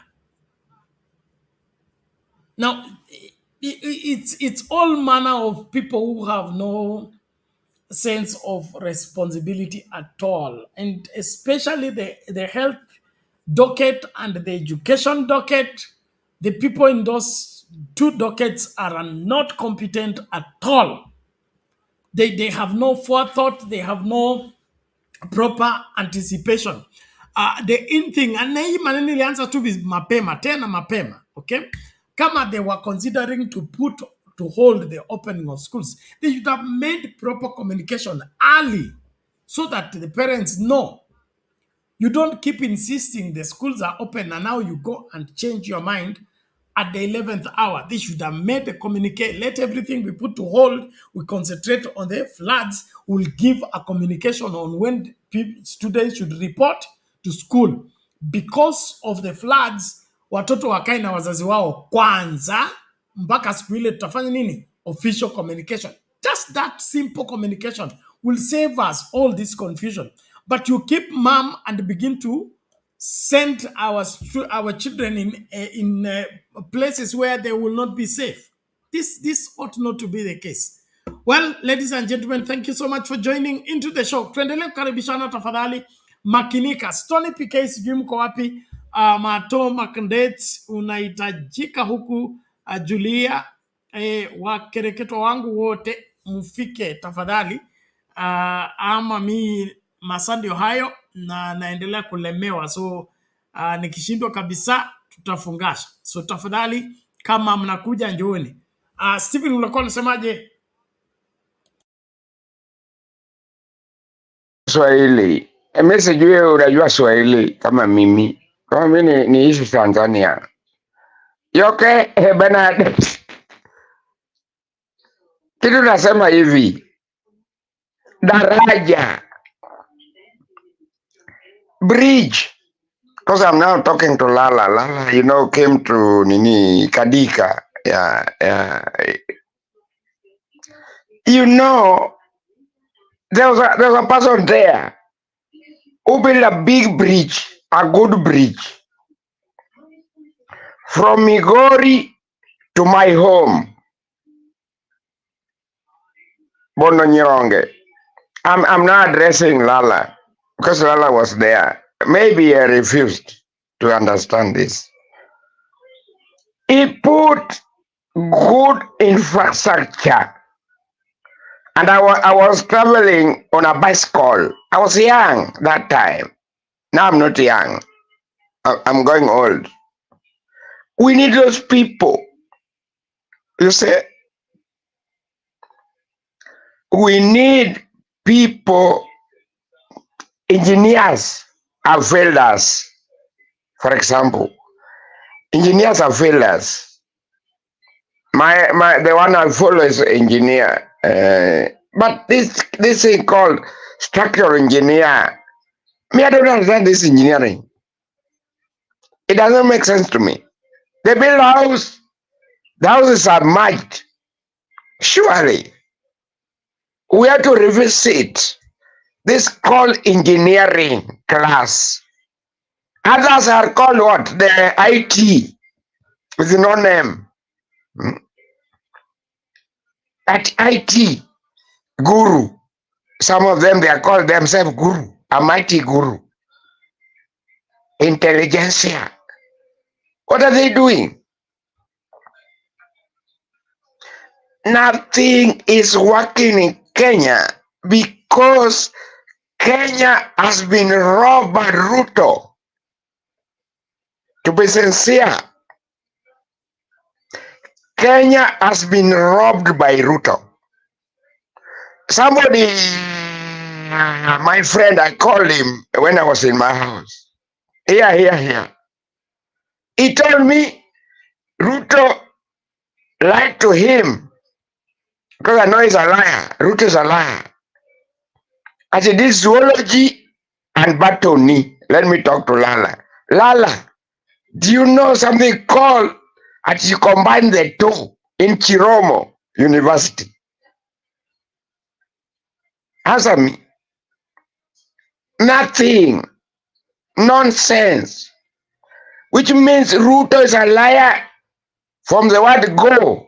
And then ask my friend, did he get any credential from the University of Nairobi? Because me, I was in campus, Nairobi, there. As we learned with him, he was really just chasing money.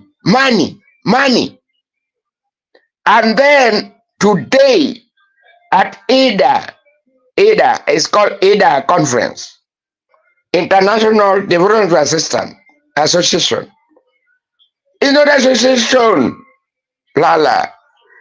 They have changed the name. We refused here in UK. I'm the one who refused. I refused child labor.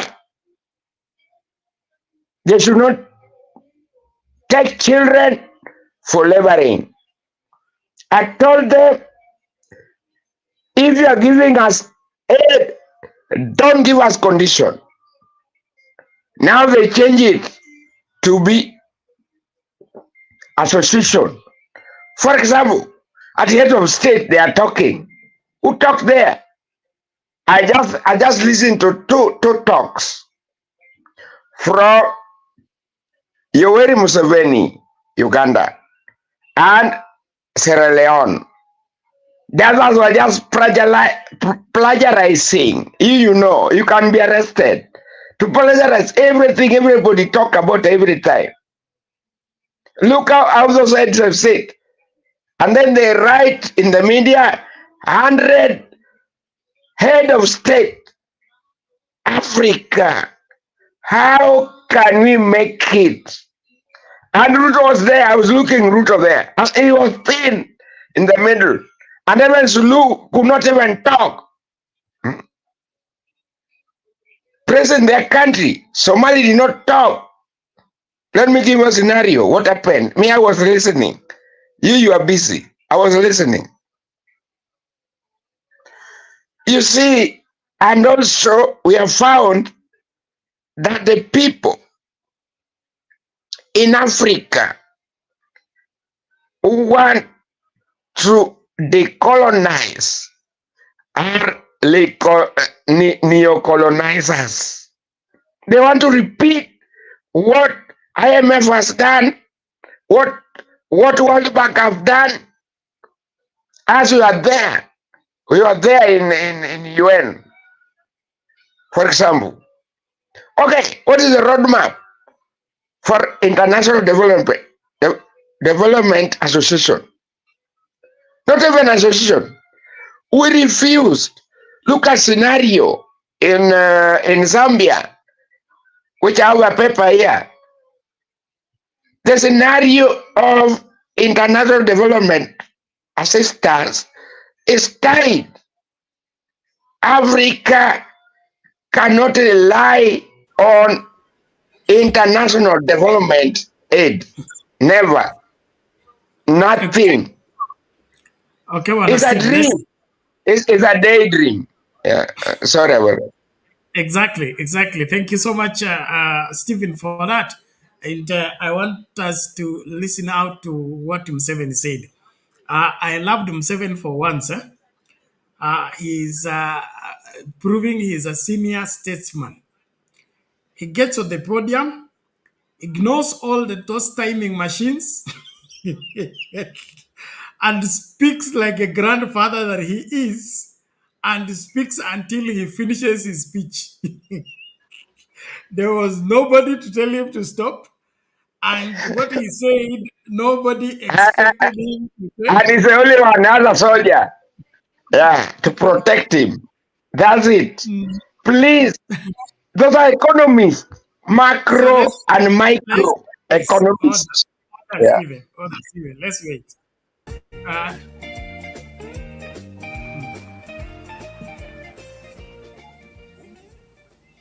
His Excellency William Ruto, the President of the Republic of Kenya, the Chairperson of the African Union, President of Mauritania, and their Excellencies, the heads of state and government.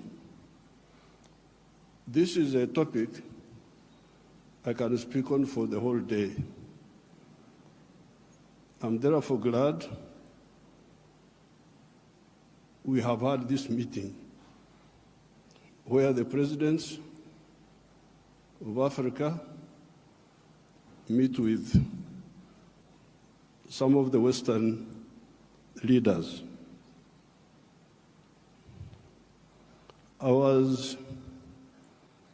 The crisis which is in Africa today is because of philosophical, ideological, strategic, economic mistakes, which we have been talking about since the 1960s.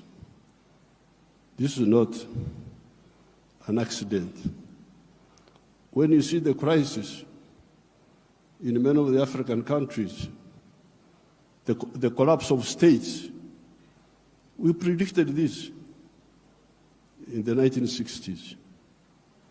Philosophical, ideological, strategic mistakes. I don't have time to amplify each one. But I was very happy to hear the president of the World Bank talking about prosperity instead of profiteering. These were his own words. That's what I picked. This has been the problem. Aid has been for profiteering. This has been the problem. Now, the World Bank people and other groups have been talking of sustainable development. Even in your documents, I have seen those words there. Sustainable development. I am now going to be 80 years old. I have never seen sustainable pregnancy.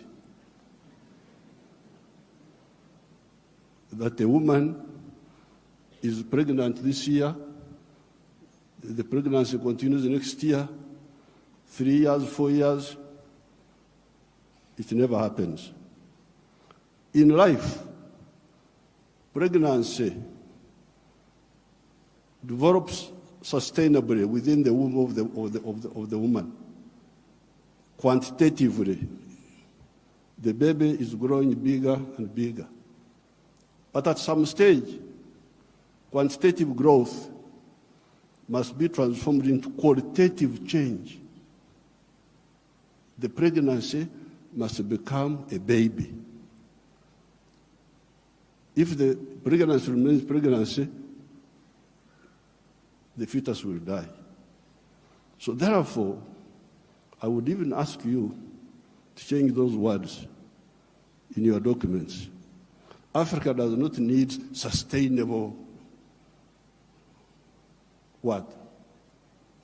You could call it sustainable underdevelopment.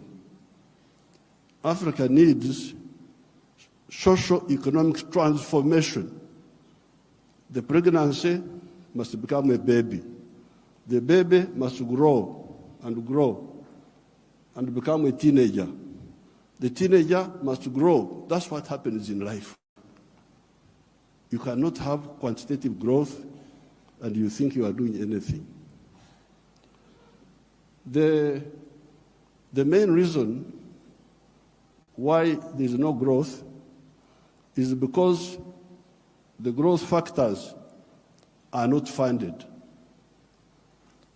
They are not even understood. What are the growth factors? We now talk of private sector-led growth. Yes, but for the private sector to grow, what does it need? It needs low costs of production. Ministers of Finance, low costs of production. And what are the low costs of production? Number one, transport. You must have low transport costs. Where do low transport costs come from? From the railway. If you don't fund the railway, how will you get low transport costs? Wonderful people, Banco Mundial, IMF, all of these. Where will low cost of production come from if you don't have a railway? I have been here for the last 64 years. I've been watching as a student leader, as a freedom fighter, now as the leader of a country. How many railways have been constructed or funded in Africa? The few that have been was by China, the Tanzania Railway to Zambia, and recently China, another one here in Kenya, and then Tanzania on their own, they are building a railway line. So if you are talking of helping Africa, the railway, I don't want to be involved in any other words, no, please. The railway, because if you fund the railway, you will have low cost of transport, and you can produce products which are cheap, which can be bought in the world. So you audit how much funding, all these billions you are talking about, how much of it has gone to the railway. Audit it. The second cost pusher is electricity. If you don't find electricity and you talk about sustainable development, what are you talking about? Private sector-led growth. Maneno tu. Electricity, we must have low-cost electricity, not exceeding 5 cents per kilowatt hour. That's what I insist on in Uganda. I'm tired of all these stories. These neo-colonial civil servants who have been holding us back, I have put my foot down, say, I don't want to hear those stories. And Uganda is developing, and it will develop, because I don't entertain that nonsense anymore. Borrowing for what? Capacity building. Imagine. Seminars, they call you in a hotel, you eat chapati, you eat mandazi.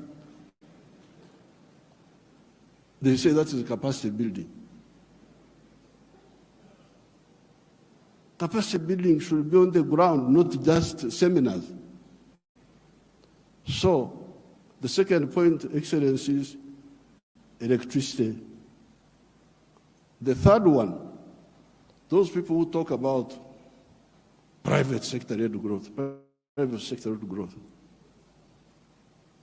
I have been trying to borrow money for our UDB, Uganda Development Bank, a bank which funds manufacturers. No, I don't get support for that. Instead, they want me to go, my people to go to commercial banks. But commercial banks cannot give, no, those commercial banks are to encourage imports. Because the only person who can borrow money and pay it back from a commercial bank is a trader who goes to China, goes to where, Dubai, brings products, sells them quickly, and pays back. So, if you are serious, I need to hear about the low-cost funding for manufacturing. Not for stories, not for what, no, manufacturing.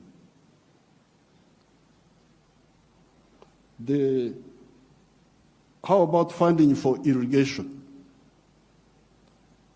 Because if you want to stabilize agriculture, a country like Uganda is very rich, we have got everything. But still sometimes we get some erraticness in the rain. So in order to stabilize, I've been trying to look for a loan for irrigation. I can't easily get it. Very difficult to get. A loan for seminars, very quick. The civil servants, what?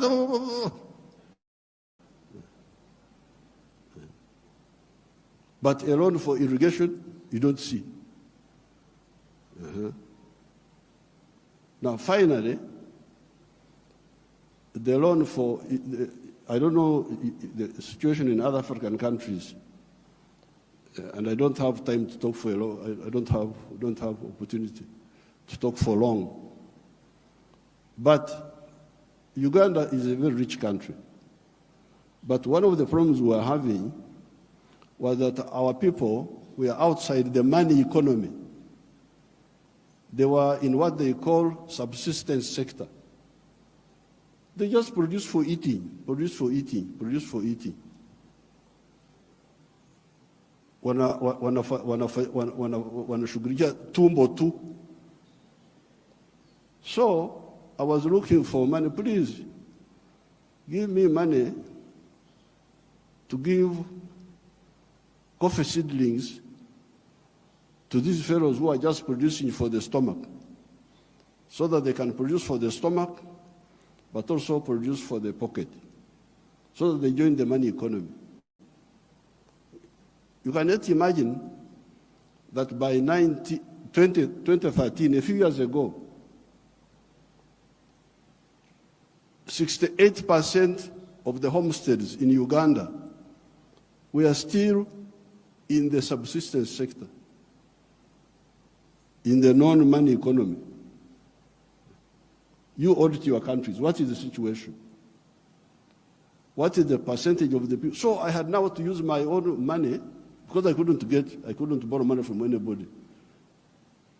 The loans are for capacity building, for, I don't know, sometimes they give for ICT, but ICT is a communication system, mainly. What are you going to communicate on that communication? How are you? Good morning. And you think that is communication. Why don't you have ICT linked with agriculture, linked with industry? Oh, now the digital. Are you eating computers? Have I seen anybody eating computers? Just running up and down, maneno tu. So I was insisting that all these Ugandans must be in the money economy. 2013, not long ago, 68% of Ugandans were outside the money economy, because Uganda is a very rich country. A fool can survive there. In other countries, fools die. But in Uganda, fools can thrive there. They just eat. He stays with his brothers. He eats. He goes from there to the sister. He eats. He's not earning anything, but he's eating. So we said, no, everybody must be involved in the money economy. We couldn't get any support for that. But we funded it ourselves. Each year, we spend about $300 million of our own to make these villagers join the money economy by producing for the stomach, but also for the pocket. And from 2013, I was now told that for the first time, 61% of the people are in the money economy of the homesteads. It is only 39% that are still out. You imagine those are still there, just eating, no money. So therefore, this meeting is, then you get your neo-colonial civil servants. They talk of import support. Imagine there is money for import support. Import support. The governor writes to me, reports, we have got import cover for so many months. But I don't want to import, I want to export. Why don't you tell me about import substitution and export promotion? Instead you are telling me of import support. So money is available for him to become more dependent. So I'm very glad to hear what now finally, the cash, which we told our people about in the 1960s, we told them, part of the wars we fought in Uganda were to get rid of the neo-colonial groups which were there, which were stopping us from thinking. We had to get rid of them by force. But one of the problems was Africa producing raw materials. Matière primaire. They call it in Français. Matière primaire. Raw materials. Imagine coffee. The global value of coffee is $460 billion. All the coffee producing countries of the world, Brazil, us, all these, we only get 25 billion of that. Out of the 460 billion, the coffee producing countries get 25 billion. And Africa gets only 2.5 billion. 900 million of that comes to Uganda because Uganda produces a lot of coffee. A country like Germany, which has no coffee, earns $65 billion from coffee. So, I sell a kilo of coffee, good grade coffee, $2.5.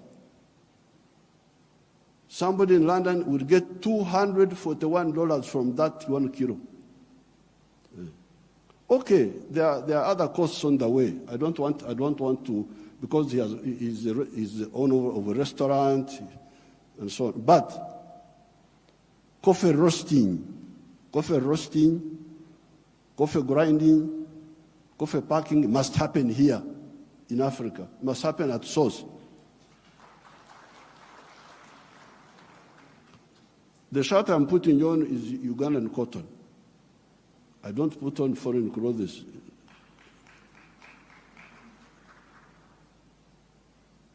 It's only the trousers I'm putting on because I can't go naked. Because they have not solved that problem for me.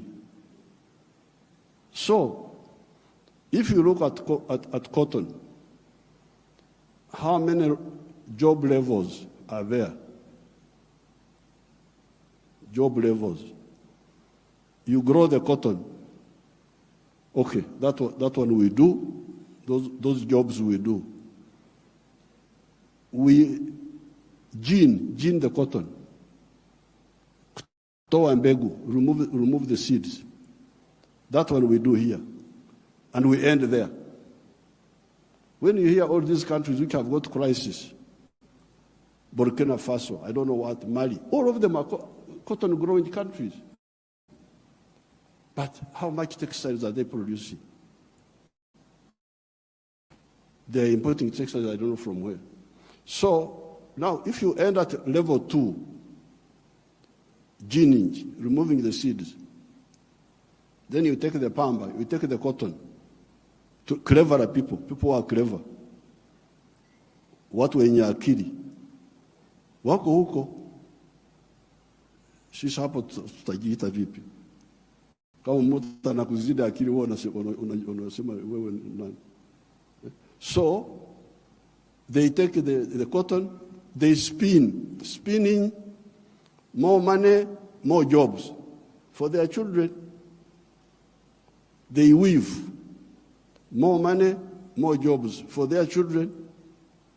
They put the print, more money, more jobs for their children.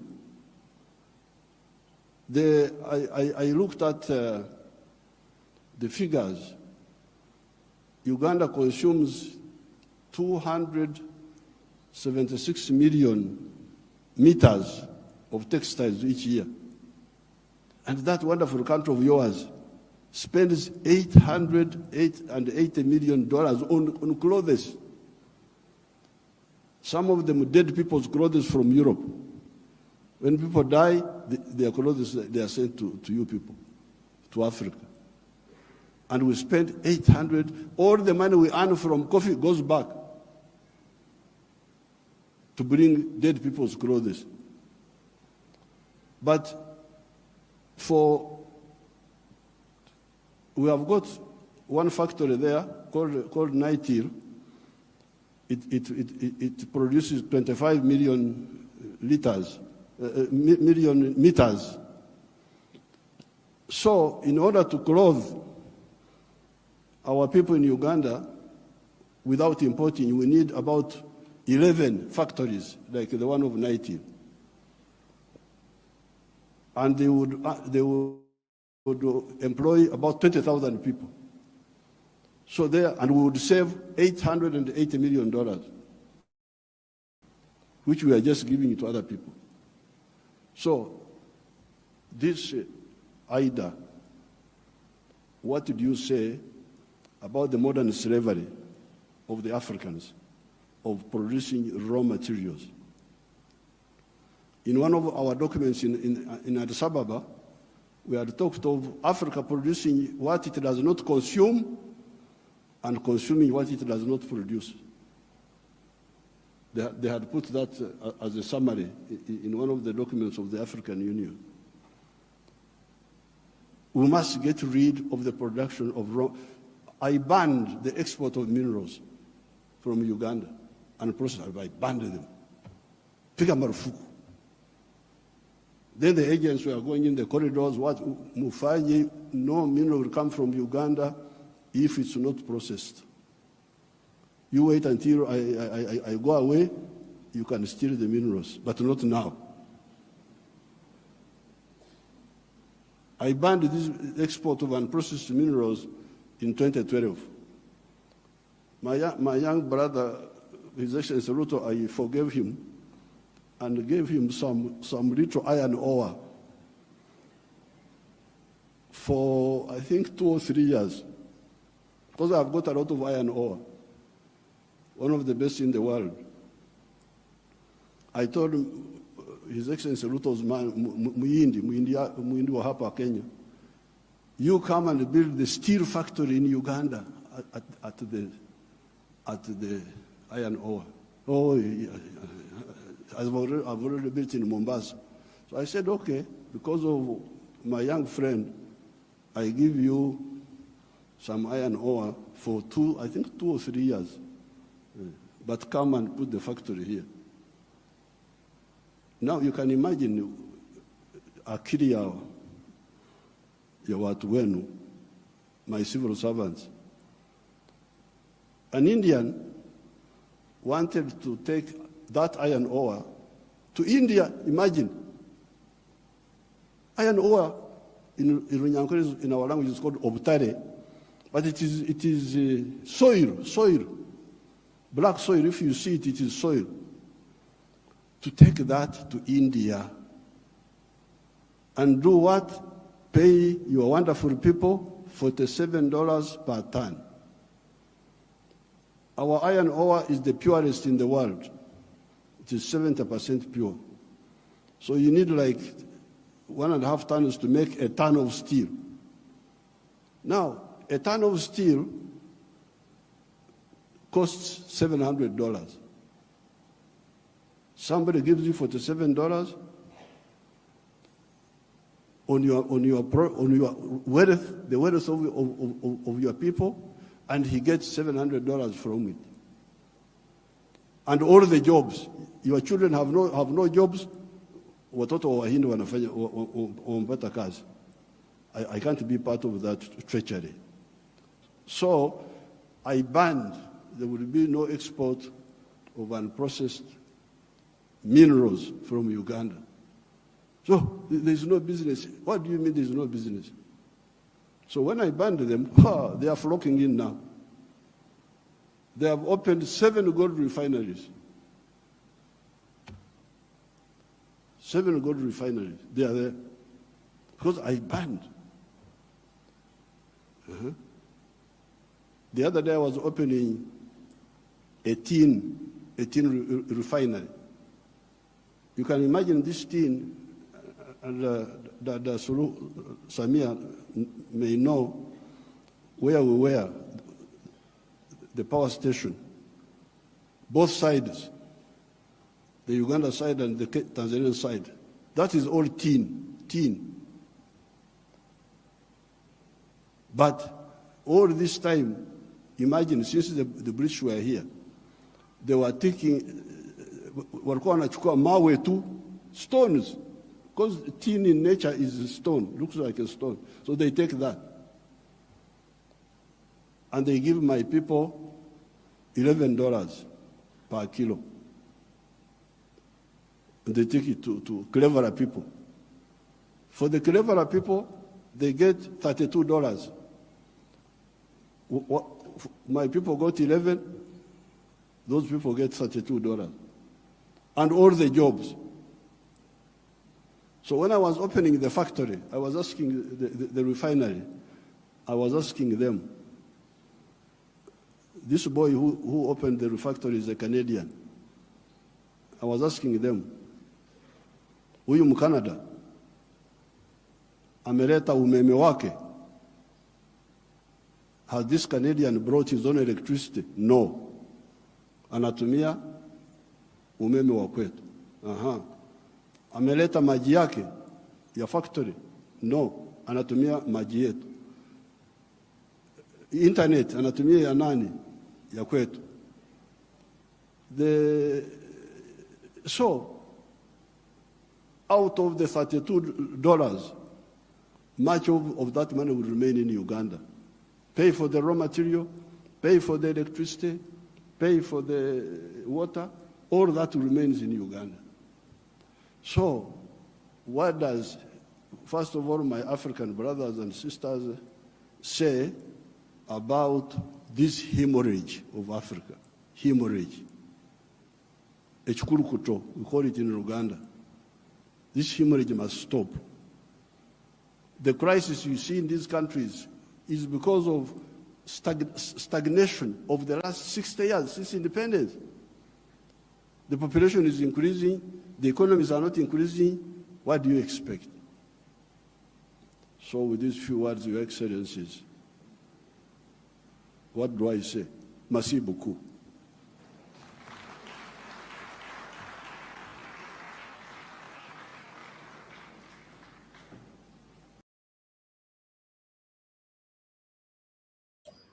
Okay, that is the coughing of Yoweri Museveni himself. At least somebody is waking up to realize that we are the enemy of ourselves, and we are the reason why we are begging. That is a real issue of Africa. Yeah.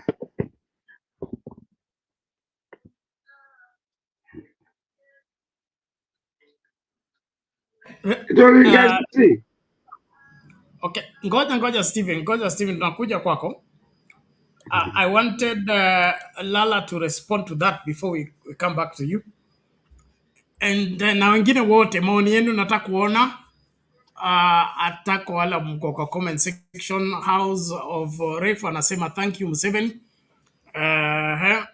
Inaonekana leo Museveni yako na support nyingi sana kwa sababu amesema ukweli. Shida yetu ni kwamba hawa kwetu wanataka kuuza mpaka meno yetu.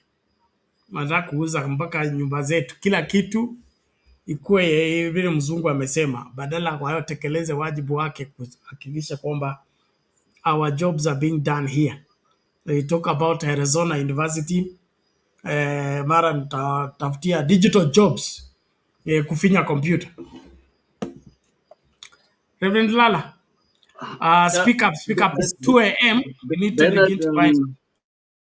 I'm very proud of Museveni because he's picked from what Baba did. His role in AU was to figure out how we could industrialize Africa, and his study that the document with AU was to figure out what can keep Africa competing, and Museveni hit it on the head because it is the energy. Low cost of energy is key to anything because without it, you cannot manufacture anything to sell anywhere. The way we are, transportation is so expensive to the point where if you build even a needle, that needle, you cannot compete anywhere. And you can see whether it is China and all these other India and others, what has kept those economies running, why they have been competitive, because the cost of energy has been low. But Africa is that's the biggest sabotage of the continent.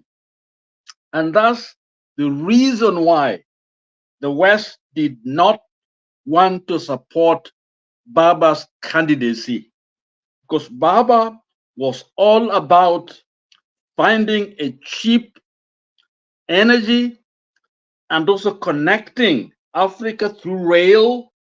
Okay, those are product we can do exchange, manufacture stuff within Africa, only sell when the value added is already on our raw material, so that we don't enrich the West. And they give beautiful example of coffee. We grow coffee, but coffee's the benefit goes to France. The people who grow it don't benefit from it. Whether it's tea and other products. Look at the uranium. Countries that produce it, France buys it, mines it there. The countries get, I think, 75 cents, okay, per ounce, whatever the ounce around. And then in the world market, it is over 200 euros. So you can see what has been ailing Africa. And so Museveni, kudos to the man. When it's done well, it's done well. We're not afraid of them. Of course, we know that they are, it's not in their good books now. He's also trying to show that he knows what is going on. The whole idea behind Ruto, and basically that's the best campaign for Baba, because this is why Baba was never supported by the West, because Baba was targeting the secret cow, which is to keep Africa fighting, Africa not industrialized, the raw materials leaving the continent out there, and they're making tons of money. And I think if that Zimbabwean Dr. Akua, Dr. whatever, stated that if the raw materials stop flowing into Europe, and she stated that within 3 months, Europe will be a third world country, because Africa has been the spare part where you simply go and get it. Don't want anybody, any smart Negro. We're gonna call it now smart Negro like Baba. They are not given the power, but to give people like Ruto, who don't even know what they are doing. People are dying, and they are busy doing their whatever thing. You give them a title, doctor, so and so, and it seems as if everybody's a doctor. I'm sorry, my own pastors back in Kenya, everyone is either doctor or somebody. And this is what is ailing us, because all you give Africans a title, and that's what they enjoy. You remember during Moi's time, Moi wanted a plane because Mobutu had been given one. I'm the one who even tiered the Moi money. Moi, you know that? Remember Moi was given, we needed a plane because Mobutu had won. So what they did, they went to Colorado, painted an old plane. Probably that's the one we have, I don't know. And put some... I tiered it myself. I tiered it. Me here. Steve. Yeah. I tiered. Yes, look at what you did. Thank you, Steve. So here you are, because you're flying everywhere. You're a big man. That's all they want, because they are put in their pocket. Okay? And this is how Africa's been, I would call simply the word raped. All this colonialism, and the man mentioned. No, it's a con man. It's a con man. A con man. That's exactly. And that's what has been going on. And if we don't change it, Africa will be on that trajectory for the next 1,000 years. Nothing will change. Okay? Nothing will change. And if we don't say no to Ruto, Africa will remain the same, because that's what the West want. They want someone like Ruto. Okay? So they support him, they are behind him. And I wrote that to President Biden. I can show you the letter that I wrote. Because I think unless we, the young people especially in Africa, stand and actually literally pull Ruto down to sit, tell him to sit down. Don't wait for somebody to take him out for you. Go and tell him, take the podium, take him out, go and sit down. Okay? That's what will happen. Let me say this. I won't say it, but can you define proactive? Not only what. Go ahead. What do you say? Order, please. Order. Steve, you need to hold your thought until it's your turn to speak. Interrupting at the middle of submission creates noise instead of communication, and we confuse our audience. Please, let's not be part of the problem. We are here to offer a solution. Thank you. Reverend Lala, conclude so that Steve can come in. Kusikia Ruto Museveni akizungumza, mimi imenifurahisha ya ajabu, kwa sababu aku waste time, alinena yale neno, zizo neno ambazo zinatajika, that are needed at the moment. And to me, that was revolutionary. That's what Africa has been waiting for a long, long time. Or else tutakuwa tunadanganywa tu, mnaambiwa tu ketini tu, vitu vitafanyika, sustainable development, okay, when your industry are not financed, cost of production is kept high. They are 25. They are 25. Now they are 18. That's right. And then you go for meetings, eat chicken, come home, your children given scholarship to go to some schools in Europe, as long as they focus on the leaders, so-called leaders they've created, make their lives wonderful. Then the common man down left is suffering. And today, that particular article about Burkina Faso, why the US is condemning them. And I don't know whether you know anything about it. I don't know, 200, I don't know, people were killed, butchered, and all that stuff. And nothing about Ruto was mentioned. Zero. They said nothing. He's invited to State House, given a state dinner at Burkina Faso, being condemned. Okay? That's the hypocrisy of the highest order. And let me tell you, Ruto, you may not even compare him to Burkina Faso. I don't even think they have killed that many people as we are claiming. If they were going to do that to Burkina Faso, they should have done it to Ruto. Not rewarding him for killing us. And I told them my own relative was shot. And I wrote that to the White. They sent me a note here. I have it. Okay. I know that. Yes. Carry on. I know that. I know everything. Yeah. Thank you, Stephen. But it's not just Abel talking. No, it's not just Lala talking. One voice is not enough. I'm here every day so that all our voices can be heard, and can be heard in all over the street of Nairobi. So when I speak, I can show them this is what's going on in Nairobi. This is where we are. In other words, I've got evidence-based, messages. Okay. Are you a reporter? Are you a reporter? So, yeah, I wouldn't know. Steve, whatever I Reverend Lala, please conclude. I'm summarizing it.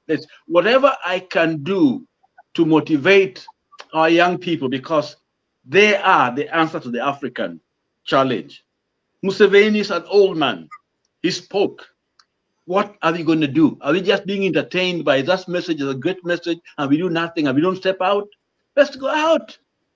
Let's call those neo-colonial officers. They call them. Yeah, I think he used that word, and I think it's not. It wasn't just referring to the whites and the others outside of the country. It was referring to African leaders who swallow and buy that garbage to keep us down. We want to grow. And so my response to his speech is that he did the right thing. I don't care whatever people say about it, whether he copied it or didn't, but it is what needs to be spoken at this moment to liberate us. We are so rich, yet we live as paupers in this world today. Thank you, Bernard. Well, thank you, Reverend Lala. Appreciate that. A good analysis. And as the rest of us look at Africa and Kenya in particular, we now see where the rains began to beat us. And we now see why the West would want to have a puppet for our president so that they can carry away whatever they can carry and nobody will question them. These are some of the factors that contributed to the elimination of Magufuli. Yes. Because Magufuli said no carrying of sand in the name of you're going to build there. And no plane landing in the mines and lifting things from the mines. Everything must be measured and everything must be sold from the market price. And that is what brought up the rebuilding of the what is it called? The standard gauge railway and the reviving of the Tanzania airline and all that. All that. Bernard, yes. You are in Africa. Have you heard anything from Burkina Faso? What has been reported? I mean, to me, that bothered me because it's a lie. I believe it's a lie. If you cannot highlight the plight of Kenyans who were killed, if you cannot heighten the plight of Kenyans who have been abandoned by their leaders, and the ambassadors are here. The one in the Central Republic, the president was in KCC. I was. So when you talk about Magufuli, even before we go to Magufuli, Baba was robbed. People knew it. The world knew it. And it was the embassies of Europe and the US and others who were there cheering Ruto to take over. And this is the man they invite to the State House. And we come to bury. I told them we came to bury our own killed for defending democracy that America claimed to stand for. Okay?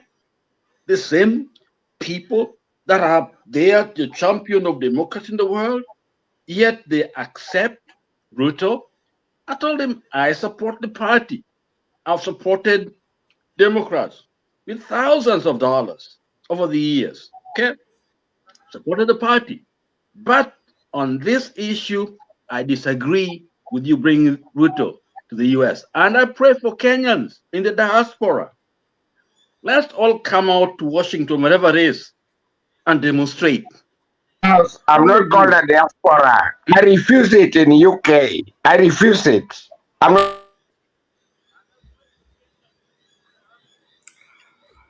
Ladies and gentlemen, please, let's do this. Let's do this. It's 17 minutes of 2 a.m. I need to get out of here. And you people are not making it easy for me. You want this debate continue, but I can't keep going.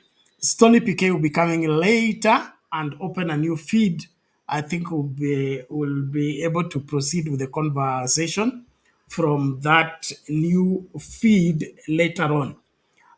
What I would want us to appreciate is that Africa is appreciating what is theirs, and they need to give it out on the market price.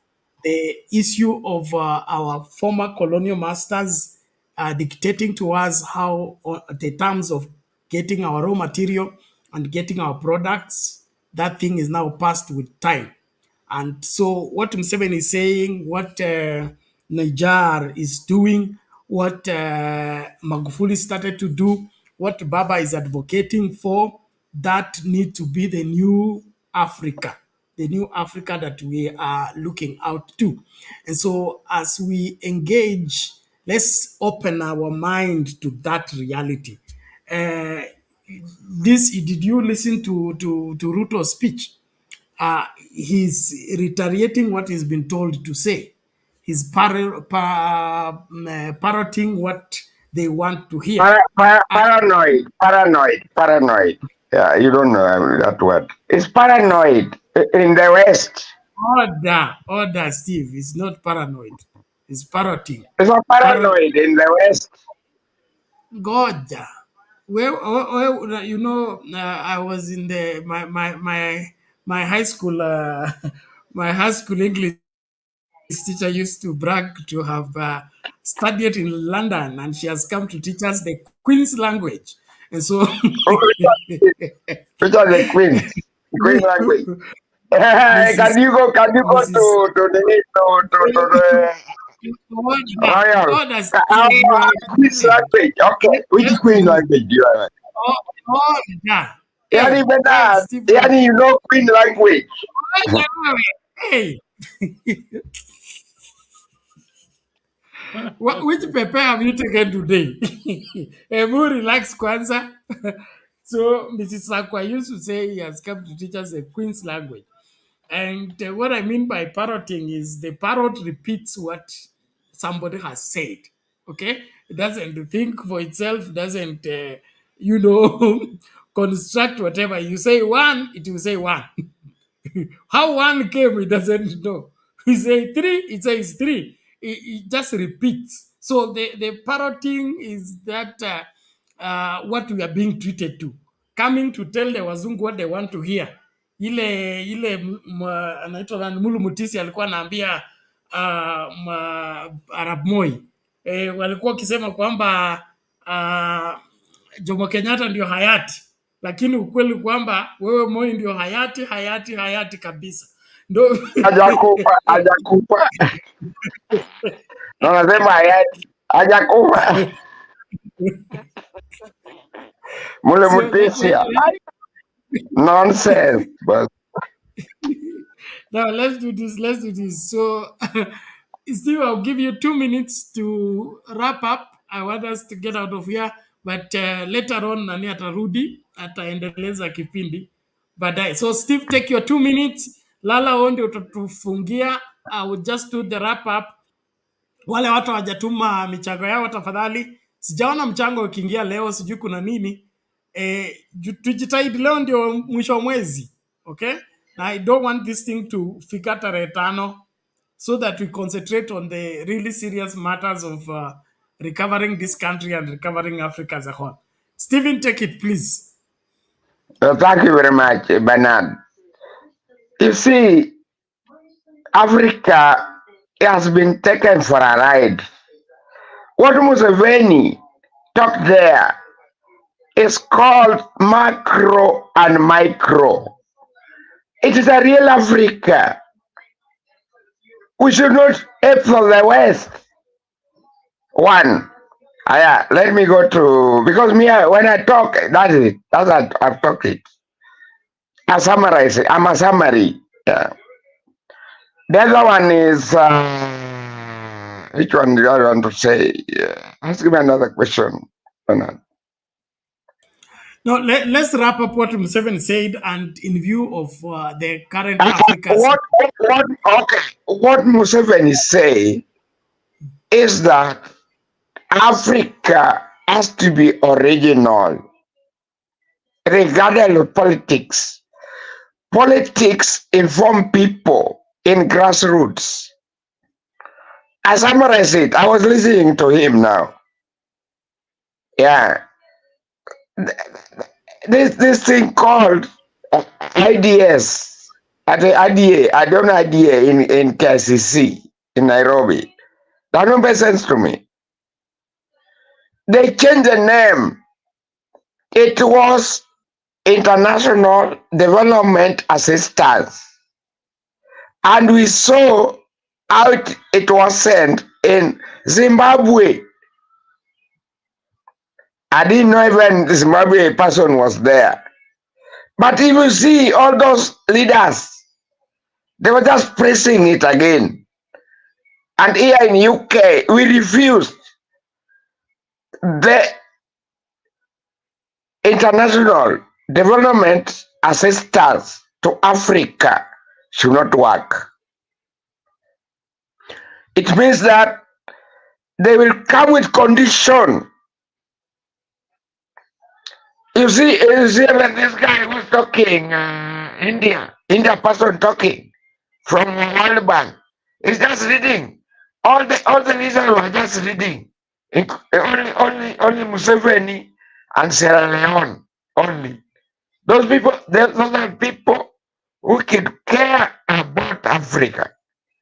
The rest were just reading, plagiarizing everything we have told again and again. We are tired of this nonsense. What we want in African is homegrown Africa. Homegrown Africa. They have to respond to their issues in culture, what they are doing. That is what Africa will be. Forget about these metallics. At the vehicle, I saw them here. They're going to KCC. There's something I want to tell you again. What is this? There's something I forgot. Sorry about that, Bernard. You see, analogy. Okay. Anyway, Lala is good. Yeah, Lala is good. Sometimes, it get carried away because, America is very big. He lives in America. Stephen, hold on. Thank you very much. Let's hold on there. Let's cut it off there. We'll be continuing in the next feed with Stony PK. What I need us to appreciate is that we need to place value on what we have and shun the ignorance we've been practicing for 60 plus years of independence by devaluing what belongs to us, despising what belongs to us in favor of what is given to us by foreigners. And it's the same thing that the colonial people used to colonize us. They came and said our religion is bad, our way of worship is bad, our way of relating is bad, our way of leadership is bad. They have brought the new and modern way, so made us to abandon what was of great value to us in favor of what they were bringing. But in the process, they ended up destroying the fabric of our unity and our sense of responsibility. Like what Museveni was talking, you can survive as a fool in Uganda all your life. You will have enough food to eat. Your relatives are responsible for you. Even if you are irresponsible. That's an Africa setting. If a family is a family, a shenyu ne shenyu. Whether it's bad or good, you will have to put up with it because it is yours. But outside there, even your parents, you can package them in the basket and deliver them to some old people house home and tell them, I'll be sending money there. You abandon your father and mother. That does not exist in Africa, you nurse your father and mother until their last breath. It's your responsibility. It's a great honor for you as a son or as a daughter. And so some of the things that they demonized that belong to us is what we need to revive. And that begins by our economic emancipation. We started trade. We are the people who intertrade between communities, the Maasais and the Kikuyus. Then even without language, even without language, we are doing business. Get the cow, get the maize, get the bananas, get the ninim. Then we existed in having a healthy life. And so as we begin to relook at our relations and who is our friend, who is our enemy, I think it will help a great deal. And so I want every young Kenyan, every young African to begin to think differently. We have a new Africa with us. We have a new Kenya with us. Let's not be sucked into the old time politics that cares less about our continent and about our country. And what matters is how much you can make out of whatever opportunity that you get. That selfishness of politics needs to be cut completely from off each and every one of our dealings so that things work out well. I'm also happy that somebody asked me a question here about Oparanya yesterday, and I told you Oparanya is an elder. Leave him alone. And now it is coming out that the UDA people are doing everything in their power to try and get Oparanya crossover and join UDA. So they are the ones throwing all that scheming. But I understand Oparanya came out and said, that's my third wife. So what are you going to do? This is Africa. This is not America where you come and say it's my third wife and you are doomed. It is finished that way and it's over. So let them look for something else. But all in all, let's remain focused to square carried away with the side shows that we're being invited to by the propaganda machine, and be able to remain focused. Hii nchi mpaka tuikomboe, na ili tuikomboe lazima tujitolee. So Reverend Lala, your last words as we close, please. Allow me to get out of here. Oh, yes, Bernard, thank you. Thank you, Bernard. Thank you, Steve. Let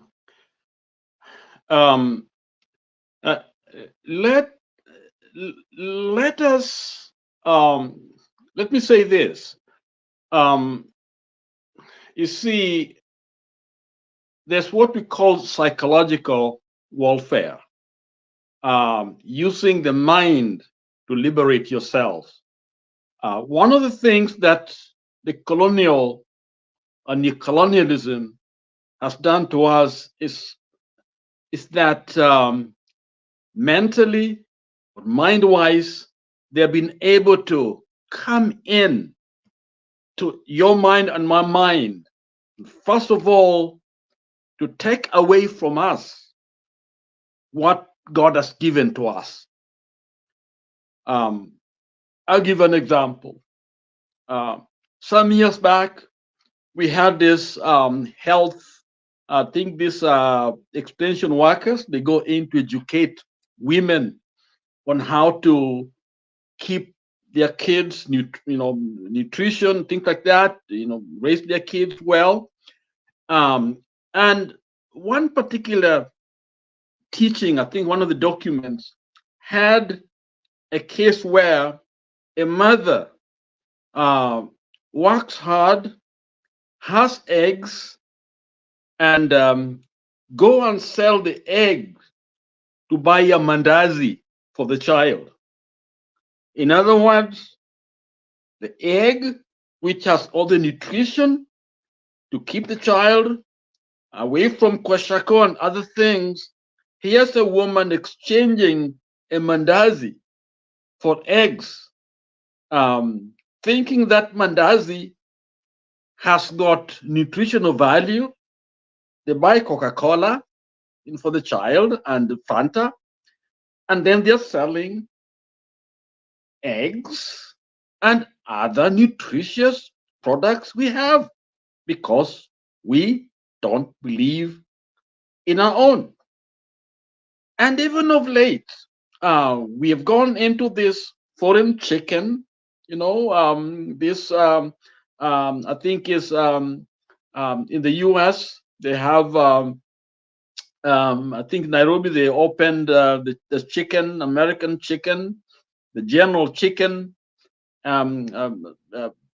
fast food, and we're thinking that is great, Burger Kings and McDonald's and others, when actually in the West, they run away from such restaurants because of the health challenges.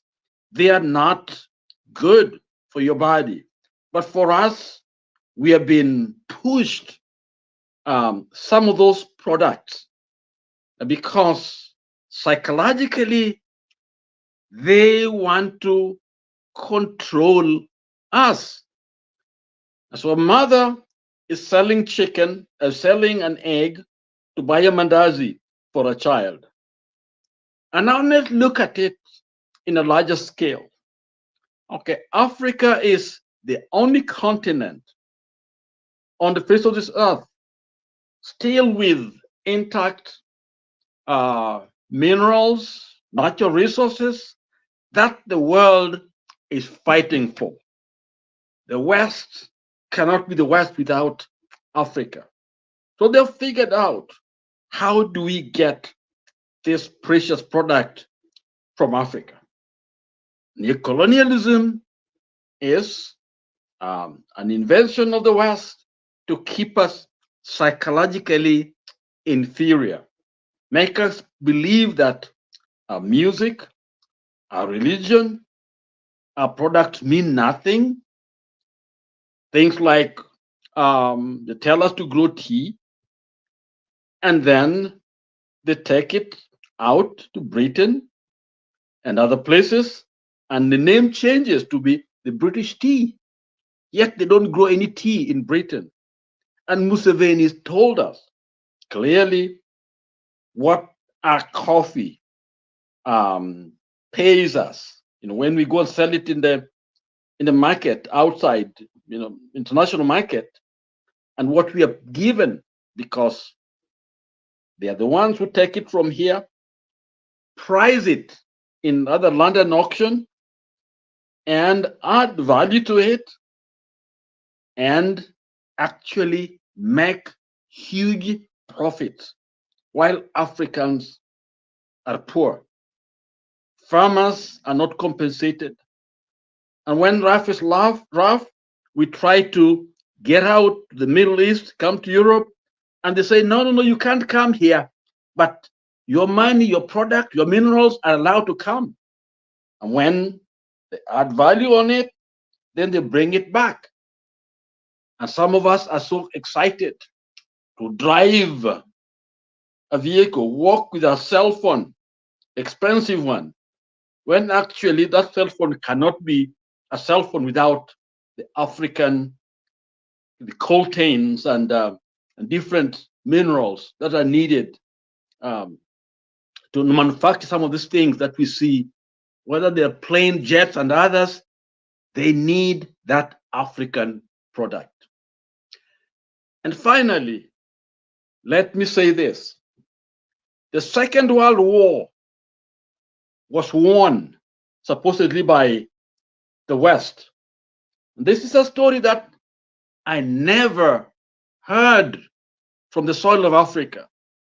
The reason why the Germans lost in the Second World War is because they lost access to cobalt, a mineral that was needed to build strong tanks and planes. It's an alloy, it helps, to build strong stuff. They lost it. And the only place that had it was Congo. So the war was strong. They're trying to get to Congo. because it's believed that if they found that cobalt, Germany would not have lost the war. This was as being told by a military guy in America, telling me exactly how that was won. And secondly, the so-called Hiroshima bomb that was manufactured in a place called Tennessee. Okay, the bomb itself. Do you know the uranium came from where? From Congo. And that's supposed to have ended the war. Look at that. In other words, Congo was the one that supplied the uranium that was bombed Hiroshima to stop the war. At the same time, Congo had the mine that uranium came out of, and cobalt, which was denied the German, so German could not build strong tanks. In fact, they built very weak ones.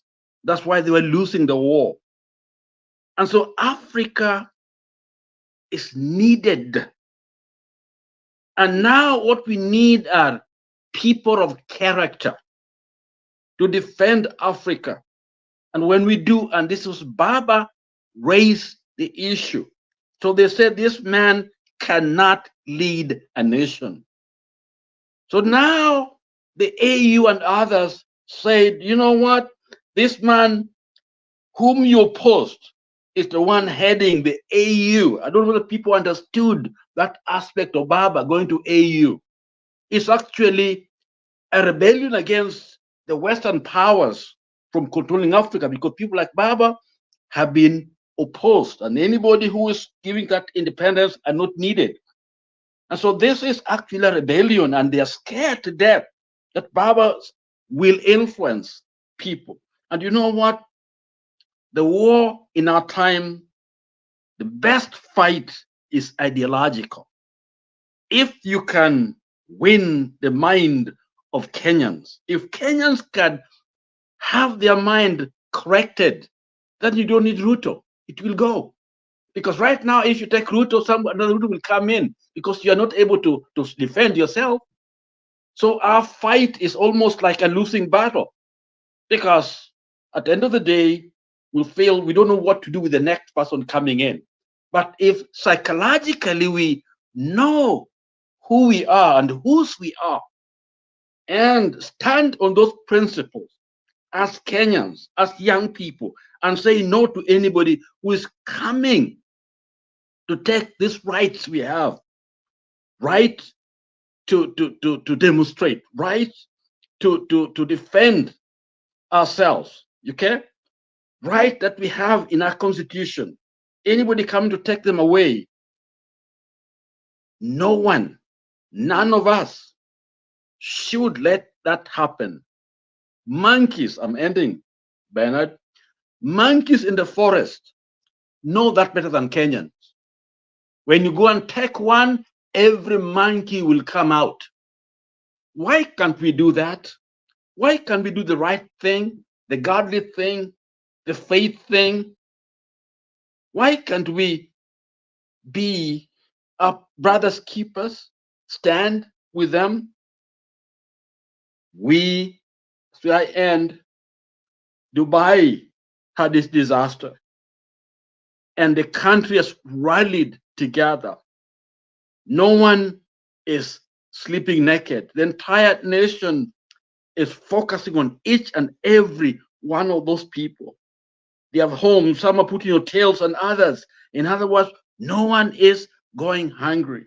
They have used that oil money or whatever trade money, whatever it is, to support their own. That is what is godly about the act. They may not call themselves Christians, but that's what government is supposed to be there for. And they are doing what God wants them to do. And here in Kenya, we call ourselves Christian country, a religious country. And what do? We're just full of ourselves. And look at how we are managing our disaster. There's no Christ in there. Politicians who are interested in themselves, People are sleeping naked. I mean, without food, in the cold. Well-wishers are trying. Where is a government that came to power because they want to develop the people, to work with the people, to support the people? And so, even to Christians that are listening to me, what we have done, where we are, may God save us. This is not what Christ died for. Those churches that we attend and yet we do nothing, people are hungry and suffering, and we are just sitting there. We let people take over and we corrupt. This does not help. And so, as a Christian, and who is quite embarrassed that we can even stand and know the policeman is taking bribes near my home, collecting money, and some of us even go and give the police the bribe, okay? And then we go to church and worship. That's an abomination to God. And so as I end, yesterday I read Genesis 9 about Noah. Noah, when the floods destroyed the civilization, and God promised never to destroy the earth again with the flood. And so when I saw floods in Dubai, and I saw floods in Nairobi, unusual floods, then I start wondering, what is the spiritual message? What is God saying to us? Before the floods, all I know about Dubai is where deals are made. Kenyans go there, whether it is anything, they go to Dubai. And back and forth is a place where the taxpayers' money is spent. All these politicians head to Dubai. The money that is getting out of the country, not helping their children to go to school. I'm closing. Protecting our kids, going there. So the floods itself has a spiritual message. That's what I'm trying to emphasize. And it spoke to us through Dubai disaster, Nairobi disaster. May those who have spiritual ears listen. I'm not a prophet, but God uses all of us who are Christian prophetically. Okay? But I don't have that title. So may God help us to repent of this sin, which God has pointed out to us through Genesis 9. Thank you, Bernard.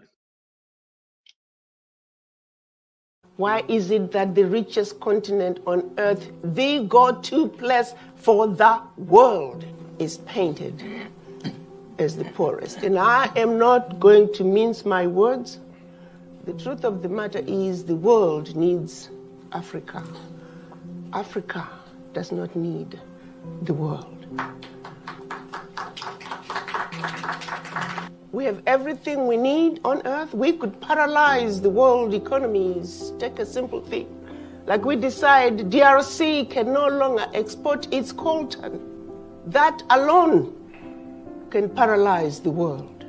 So rather than us Africans concentrating on the issues that matter, concentrating on issues that we need to take home, like telling France that 500 billion you're taking out of Africa every year, no more. France needs to be the third world developing country, not Africa.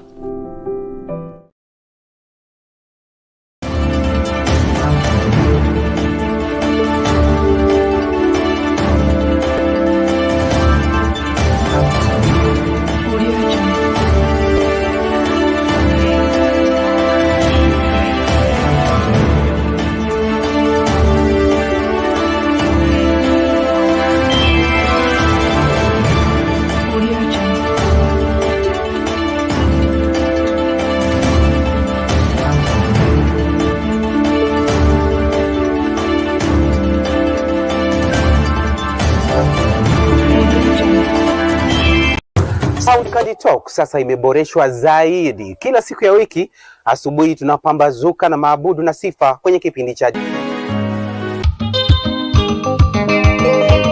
baadaye tunakuletea mahojiano ya moja kwa moja kwenye one-on-one show. Kwanza nianze kwa mtazamo kwamba umeona vile hali ilivyo, the age that we are living in, so many things are happening. Alafu nakuletea taarifa zinavyojipuka siku hiyo zikiwa ange kwenye In the News Headlines. Kisha tunaingia bungeni kutazama wabunge na kusikiliza tuliowaleta kupeleka bungeni iwapo iko imara.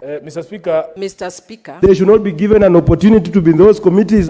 Who told the people to close the business? Kisha baadaye usiku kuinaangana kwenye udadavusi kamili, Open Forum Political Show. Open Forum Political Discussion Show. Fanya akitujue tumepata the right person. In churches, in funerals, come up and say, oh, it's our turn. Sasa Sound Candid Check imekamilika.